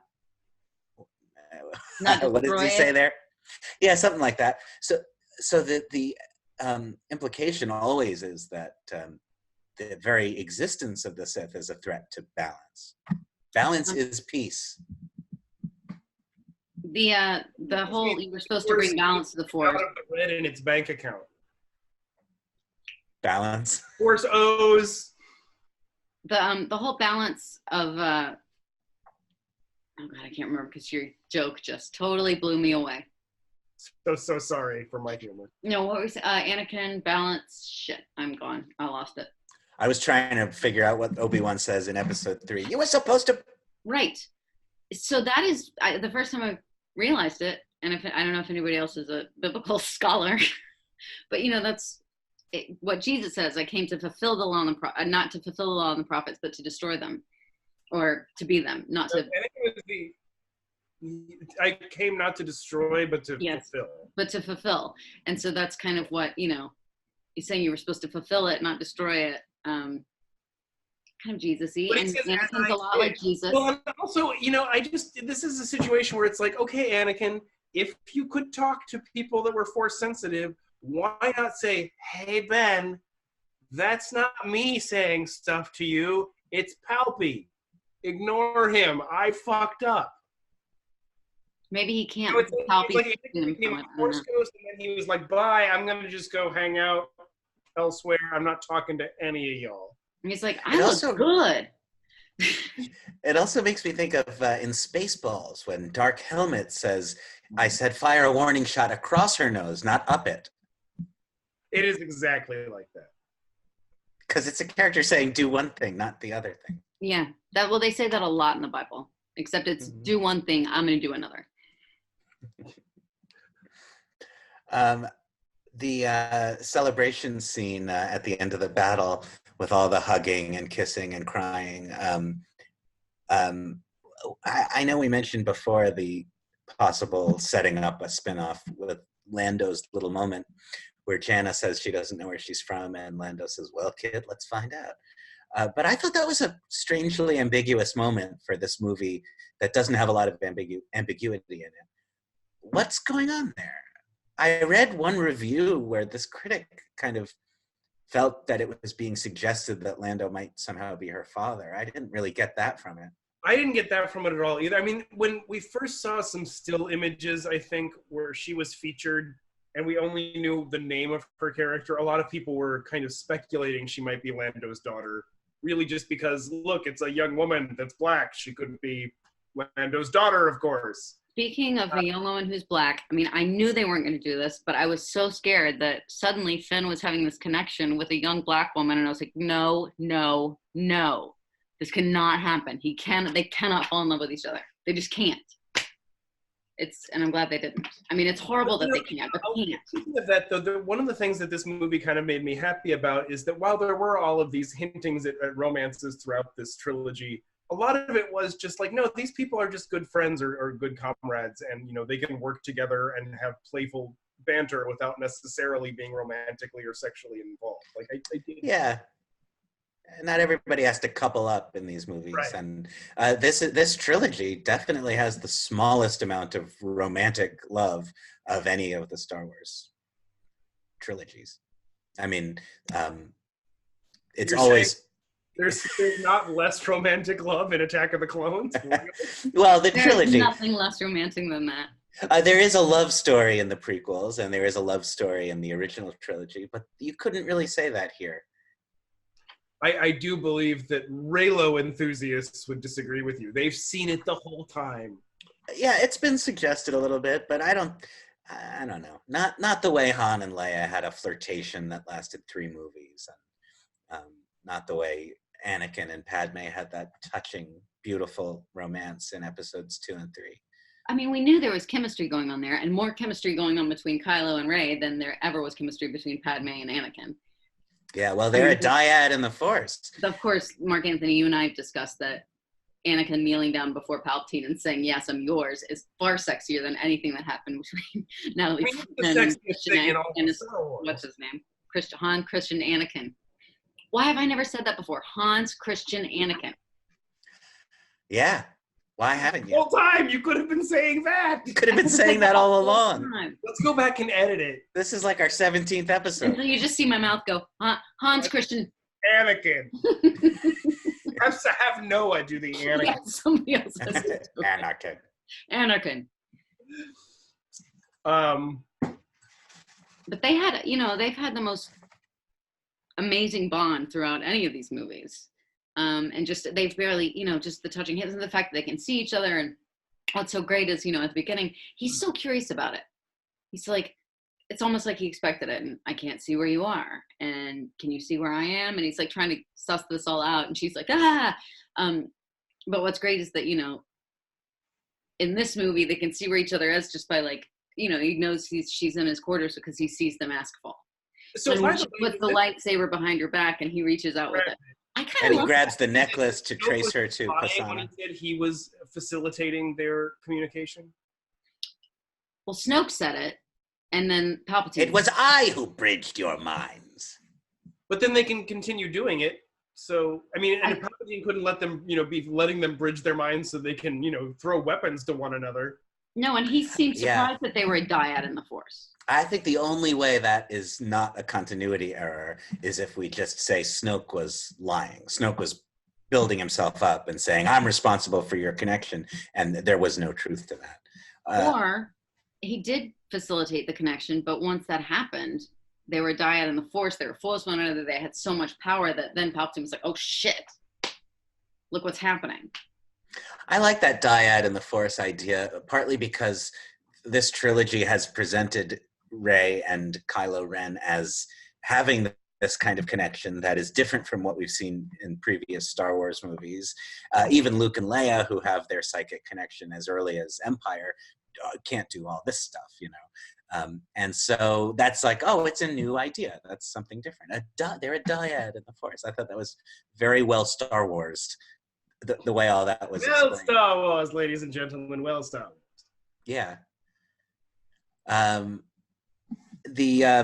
In the celebration scene at the end, it seemed like there's a little bit of a nod to the special edition of Return of the Jedi, where we see in various locations people being happy about the victory, including the Ewoks on Endor we mentioned, but also we see a little bit of Cloud City. Yeah, we do. Which was a I nice... didn't know with Cloud City. Is Cloud City the city and the planet is called Bespin? Or is that what it is? A gas giant, and Cloud City is floating in the gas, mining it. Yeah, okay. That was nice, partly because this is the movie that brought Lando back, so bringing Cloud City back too is nice. And then at the very... More of those, honestly. I kind of, I liked in Return of the Jedi that there were, a handful more planets. Just made it seem like this is happening everywhere. Whereas here, yeah, 3 really quick ones, and I could have dealt with more. It would have been nice to see, like, what's Naboo like these days, or Coruscant. We haven't seen Coruscant at all in this trilogy. Somebody somewhere said that in the beginning of this movie, when Poe is doing the light speed skipping in the Falcon, and they wind up in this place surrounded by towers, somebody thought that was Coruscant, but it didn't really look like it to me. It didn't look like Coruscant to me either. I mean, I guess, it's a big planet. It could have been some other part of it, but for a second, I thought it was Cloud City, actually, when they first showed up there, but it wasn't. So yeah. What's the planet they destroyed in this one? Kijimi. Yeah. And I really, really thought we were going to hear somebody say something about 1,000 voices crying out in silence. And I feel like waiting. I seem to remember George Lucas talking about when they blew up Alderaan, he wanted to see, like, the crust coming apart and all of this, the way that this explosion happened, I think is kind of more the original conception that wasn't possible with effects at that time. You remind me with your reference to Alderaan. It was interesting hearing Palpatine / Darth Sidious refer to Leia as the Princess of Alderaan. Right. It's like nobody else in this story thinks of her that way, really, but he would. Maz does. Yeah, Maz does. And Max von Sydow in episode 7. Well, I also like how that gave some agency to Leia as a character. Like, he's like, I've had this plan for like 75 years, and this princess is fucking with it. Like, yeah. What else we got, kids? What else we got? Well, the coda, I mean, so we have that little bit at the end. We were told way in advance that the very last scene of this movie would take place in a location that was very significant and that would kind of melt our minds or something. And I think we discussed the possibility that it might be the old Skywalker home on Tatooine, but there didn't seem to be much of a narrative reason for that. But it works fine in this movie. Rey is kind of, it's not clear if she's just paying her respects and burying the lightsabers there, or if she's like gonna live there now. But making her contact with the Skywalker sort of ancestral home is her rite of passage to becoming a Skywalker. That woman on the walking with that kind of ostrich goat at the end. When she appeared, I thought, okay, wait a minute, who is this? I'm trying to figure out where we'd seen her before. We haven't, although that animal is the same kind of animal Obi-Wan. No, it's not. Oh, it's not? Someone was writing an EOP. That is not an EOP. I don't know. Oh, okay. At the end of episode 2? But it's got a different head. F3? There's a different Oh, okay. I must be wearing orthopedic shoes because I stand corrected. It reminded me of the animal Obi-Wan rode to it the is same very location. reminiscent of that, and maybe I'm wrong, and it is supposed to be that, but I was pretty sure that the faces, because his had a long little snouty thing, and then, you know, kind of went like this, and this thing had more of a whiskery face. Why? Okay. Oh, maybe it was an older one. They dropped their snouts after puberty. I'm sure you're correct. What about, okay, so when she says there's been nobody for so long, Yeah. does she mean in that ranch? Does she mean on Tatooine? I mean, what does she mean? Because we don't see a whole lot of people there except for the Skywalkers and Obi-Wan.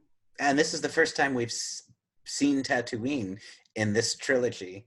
In the chronology, we haven't seen it since we left Jabba's palace. Right. And it ends. I guess if we're counting the Mandalorian, there has been some Tatooining there. Oh, is that right? We're still a few episodes behind. Sorry. Spoilers. No Tatooine. Don't worry. Yeah, we got to catch up with the Mandalorian. But the episode 3 ends the same way, looking at the twin sons from the Skywalker home. Yeah. I will be seeing this again tomorrow. I'm taking one of my students to see it because his mom doesn't like Star Wars. And Nice. But I feel like I'm generally pleasantly surprised with how much I've enjoyed it. It is imperfect, but I'm glad that it's not terrible. And I'm glad that I don't absolutely hate it like I was afraid I would. And I'm glad that I've already shown that it seems to improve with repeat viewings, like most Star Wars movies do. Yeah. I like it. I liked it quite a bit. Both times I've had a hard time reconciling myself to the fact that it's a Star Wars movie. 100%. I don't know. I think on repeated viewings I might, because I don't know. It's just, like, it seemed really like a space action movie to me instead of like that. A lot of the dialogue that we usually get, and I don't know. I like it. I think there's something about like one of the qualities of a Star Wars movie is its familiarity, and like episodes 7 and 8 feel more like Star Wars movies every time I see them, because part of the Star Wars thing is knowing every line and being deep inside the story. And, these movies, the prequels I think have aged really well, better than I thought they would, and certainly better than a lot of other people thought they would. And I assume these movies will also stand the test of time. I do think there's like, it's all true. Like I said at the beginning, the prequels are, for better and for worse, a distinctive personal artistic vision. And the sequel trilogy is, for better and for worse, a slick Disney assembly line, fan-pleasing enterprise. It's in both cases, we got worthy enough, highly entertaining, beautifully produced additions to a series that by all rights should have ended a long time ago. And, that's something to be grateful for. After The Last Jedi, after we first saw The Last Jedi, I remember thinking, I loved it. I thought it was challenging in all kinds of great ways. I really admired what it did. But I also had a little pang born of all the questions that were in my head after episode 7. Like, I love The Last Jedi, but I also would have been interested to see J.J. Abrams' sequel to episode 7. And after seeing episode 9, I kind of felt like I loved it. It would have been interesting to see Rian Johnson's sequel to episode 8. But all things considered, if I didn't know any of the story behind this, or any of the fan reaction, or any of the Last Jedi backlash, whatever it was, or any of that, I think I might have thought that this was yet a third writer-director. It doesn't feel like the same thing as The Force Awakens, nor The Last Jedi. It sort of does feel to me like yet a third angle. Well, it's certainly out of step for what Abrams usually does, which is never end anything. Yes, that's right. So, he had to step outside of his own box in order to make it at all. Yeah. Who do you think would have been the absolute worst directors? The worst directors for the worst directors we could choose. Or worst people that we. Well, I mean, the top of that list is always going to be Michael Bay. Christopher Nolan. No. Well, okay, I'm not gonna get there. Well, okay, it would have been terrible, but yeah. I would say Seth MacFarlane should not direct it. Yeah. Okay. And though he probably feels he's qualified. You guys were talking about Judd Apatow earlier. Should not have directed it.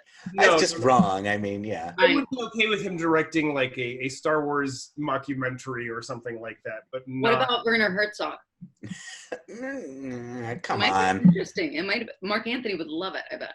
I might enjoy that. Okay, but what I don't know. I would like to see a Werner Herzog Star Wars movie, but not in. Got it. Yes. What I never want to see is Kevin Smith Star Wars anything. We already have, kind of, didn't we? No, it was just called that. Jay and Bob and Jason. Oh, there was a Mark Hamill cameo and a lightsaber. Yeah, like that kind of stuff. If Kevin Smith wants to masturbate about Star Wars on film, it's fine. Why do you think that Christopher Nolan would have been such a bad choice? I don't like him. I have never liked any of his movies. I have liked some of his movies, but I think that what he is good at, or what he's effective at least, would ruin what to me is joyous about Star Wars. Yeah. And while I did enjoy his Batman movies, I do think they ruin what I enjoy about Batman. So I don't think of them in the same way I think about a Batman movie typically. One of the features, I think, of Christopher Nolan's films, I don't think his fans would or could disagree, is an absolute absence of humor. I mean, no humor. And Star Wars needs that kind of rollicking sense of fun. I just don't want Star Wars to get too gritty. To me, part of the fun of it is that it is for 9-year-olds, and you get to be a 9-year-old when you're watching it. So I feel like The Mandalorian just goes right up to the line. I don't want to be crossed by Star Wars being gritty. Yeah, I think so. I'm sure at some point we're gonna get like a fucking Tarantino Star Wars. It's something like that. Oh, he would be a bad choice. By the way, these are not necessarily bad directors, just bad choices for this. Not right for Star Wars. Except for like Seth MacFarlane, but yeah, I would. Farrelly Brothers would have been a bad choice. Never ever happened. But I would love for David Lynch to take the original script for Return of the Jedi and just film that the way he would have if he didn't get that headache. I wish that the Star Wars story, anthology film idea had continued, and then you could give standalone Star Wars movies to distinctive directors with their own visions and see what they do in this universe. But like you, Marc-Anthony, I wouldn't have wanted that to be part of the numbered Skywalker saga. Right. What do you think a Coen Brothers Star Wars would be like? Probably a lot of fun. That one might actually work. They would have a lot more dialogue in them, I think, though. But okay, I'll add another name to directors who there is much to admire about them, but I wouldn't want them anywhere near Star Wars. James Cameron. Oh my God. Oh yeah. It would be so overproduced. It would be so bad. And it would be like almost hours long with kind of mediocre dialogue. Yeah. I think that the last three were as produced as they should get. Like you said, they're slick, and of course, if you'd put him in there, it would have been like super slick, and every minute would have cost $4 million. And they would have had Sigourney Weaver though, so there's that. They would have. She could have come back as Shmi. That's right. She's a Shmi clone. Mm-hmm. So how about this question, guys? If you could change one thing about episode 9, what would it be? Kylo and Rey are brother and sister. You would make them siblings. So that would make Rey Rey a princess in this movie. Well, there would not be kissing from them. But if they were siblings, would that mean that Rey was the daughter of Han and Leia, or would it mean that Kylo Ren was the grandchild of Palpatine? I think it would have been. They both would have been Skywalkers. Mm-hmm. Or Solos with half Skywalker right blood in them. I mean, I'm saying that because that's what I said the whole time, and that's why they had that connection. And I did not think it was going to go to anywhere near romantic space, but it kind of did. In a way, they are sort of brother and sister in a poetic, figurative sense as this dyad in the forest. And this movie that is maybe the innovation here, like that you can have this closeness. It's not necessarily about blood.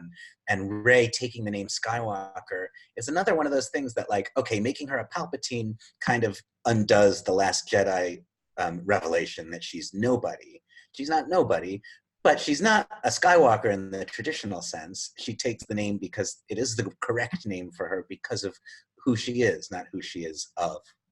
Didn't we all know, though, that he was lying when he said she was nobody? That seemed at the time like such a curveball. I didn't know how to interpret it. Yeah, the possibility that he was lying. I mean, I really took it as she believed that she was nobody and wasn't admitting it. And when he was sharing mind space with her, he saw that and was just, you know, saying back to her what he felt. So, but yeah.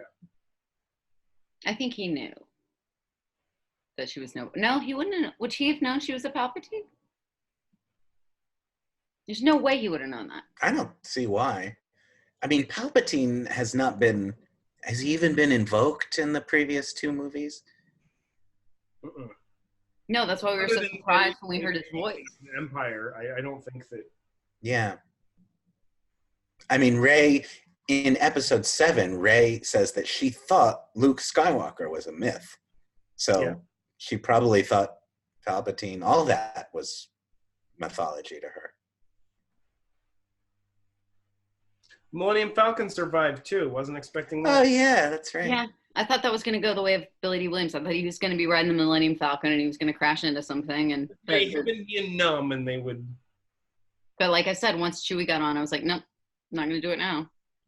It was pretty soft, this movie. It you know, I mean, I loved it and it was great. You know, I'm happy with it. But it could have been challenging, not only in terms of the narrative. I mean, not only in terms of the like moral questions raised by the previous movie, but it could have made us get through painful things. It wasn't painful. There was really nothing difficult about it. You know, it was it was kind of a nostalgic joyride, the way The Force Awakens was, but not really. It was more like we've got 2.5 hours here to run around and do as much as we can to give you one more of these, and we're going to put everything in. And well, I mean, on a note that's kind of tangential to that, I think one of the reasons that I did enjoy this so much more than The Force Awakens was that I feel like every Star Wars movie has its own kind of feel to it that makes it really unique, and The Force Awakens is the one that is the weakest in that sense, where it's really referencing all the other, especially A New Hope, but other previous Star Wars movies in both its style and content. And this really felt like its own thing. It seemed like this was definitely a Star Wars movie, but a unique Star Wars movie that was not just, you know, siphoning stuff from the previous. Which, considering what its story tells, is kind of surprising. Things did get wrapped up, like you said, Marc-Anthony. He didn't just leave it open. He didn't J.J. Abrams do it, but yeah. It didn't feel like closed off either. You know, right? That's what I was saying. It did not get closed off. There was no. We could very easily have an episode 10. And if they wanted to do that, they could have done that by taking out some of the action sequences and having more dialogue. Yes. But the action sequences were beautiful. I mean, I am a sucker for that. Sucker. For the most part, I didn't get too bored with these action sequences, which is rare, because with most Star Wars movies, even my favorite parts, I can just be like, all right, this is I could watch them for hours and hours and hours. Not Alec Guinness and David Prowse, because Alec Guinness could barely hold his lightsaber, but I love the... You know, it is a little bit improved in the most recent special edition. A little bit, that scene. And Palpatine cannot fight for shit. I still like watching Yoda bounce all over the place no matter what. You remember when we heard that was going to happen? We were like, oh my God, Yoda's going to be young. He's going to do this battle. And we were all waiting for it. And then that happened. And everybody just like screamed with joy. It's the only time during that we all screamed with joy. I screamed with joy many times during that movie. I still do.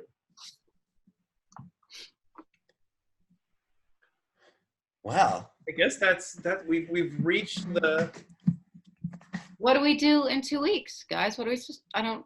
Well, Faces of Stone, like old evil emperors, has a way of coming back. And I'm sure we'll be back soon to discuss more movies or a series. Well, yeah, we'll do something. I mean, we can't leave our fan in the dark. That's right. So, fan, why don't you give us some suggestions on what you'd like to see next? Let us know. We could do Citizen Kane. We're not doing DuckTales. That's the only thing I'm saying. Maybe we'll do a semi-regular thing where we just pick a film and discuss it. You mean a Star Wars film? Any film. Take turns. Yeah, picking films, forcing one another to watch films we wouldn't otherwise watch and then responding. Brilliant. Something like that. Yeah. Because you guys would never watch my movies. Actually, Marc-Anthony, you might, but. Wait, what movies would I never watch? I want to know. Oh, no, actually, I don't know. It's nothing. Never mind. Not important to go into. I will not. Well, I don't know. I was about to say I won't watch Love Actually. We didn't have to watch that. If we did something like that, maybe the way to do it would be everyone we take turns picking a film, but everyone does have veto power, which you reserve only for extreme situations. Like it will traumatize me. If you want to use your veto on DuckTales, you have every right. Who would use their veto on DuckTales? I mean, because I'm not watching all the DuckTales when you guys are sitting there singing the damn theme song, so I know you've seen all of them a million times. You know it. I'm not going to be the only one sitting here going, I don't know. No, I watched a couple episodes on Disney Plus just out of nostalgia, and I was like, I can't make myself watch this. I haven't watched any of the new DuckTales. Can you sing the song for me, though? DuckTales. Life is like a hurricane here in Duckburg. Race cars, lasers, airplanes. It's a duck blur. Might solve a mystery. Da-da-da. Write history, DuckTales. Woo! Every day they're out there making DuckTales. What is it? Tales of Daring, Do Bad, and Good Luck Tales? Do Bad and Good Luck Tales, yeah. Yep, that's it. Not ponytails or not ponytails or something other kind of tales. Anyway, the only thing about DuckTales that really is worth knowing is that the Carl Barks comic books that introduced the character of Uncle Scrooge are excellent and actually influenced George Lucas a lot. The original Uncle Scrooge comics are far elevated from the normal Disney level, and Carl Barks was a genius and a great storyteller. The original Scrooge stories were these epic adventures, and did influence Lucas and Spielberg and others. And Carl Barks, DuckTales, to the extent that it had any value other than that song, it was the using some of Carl Barks' stories. I'm glad we got to learn so much about DuckTales. Yeah, I'm glad we did that, guys. I'm glad I brought it up. Really glad. So I think we've talked ourselves out of, we may want to come back in a week and talk more. Yeah. But I think we've talked ourselves out of things to say about Star Wars, but I do think that as we move forward, we're going to think of many more things to say about this one. Yeah, we could we did a Twin Peaks. We revisited Twin Peaks, The Return after the fact. We could easily do the same thing. I think I just cried the whole time. But for the time being, boy, guys, that's a series in the can. We've done, I think, 17 of these about Star Wars. Many, many hours. We've been through the whole series. We have really, we've really said something here. Yes, we have. Hope that you, single viewer, appreciate. And we do this just for you. Well, maybe we can say whatever the future of Faces of Stone might be, we will have to regain the ability to do it live. I think we did lose a little something when we started, when we stopped broadcasting live because Google Hangouts decided to ruin our system. I'm living with a techie. I'm going to hound him to find a way to allow. Yeah, it can be done. Yeah. Yes, it can. We can talk about this after. Okay. Well, I love you guys. Do you want to take us out, Noah? Sure.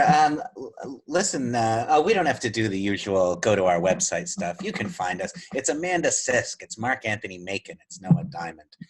Google us. Remember us. Tell the story. Who lives, who dies. All right. And we will see you again someday on Faces Faces of of Stone. Stone.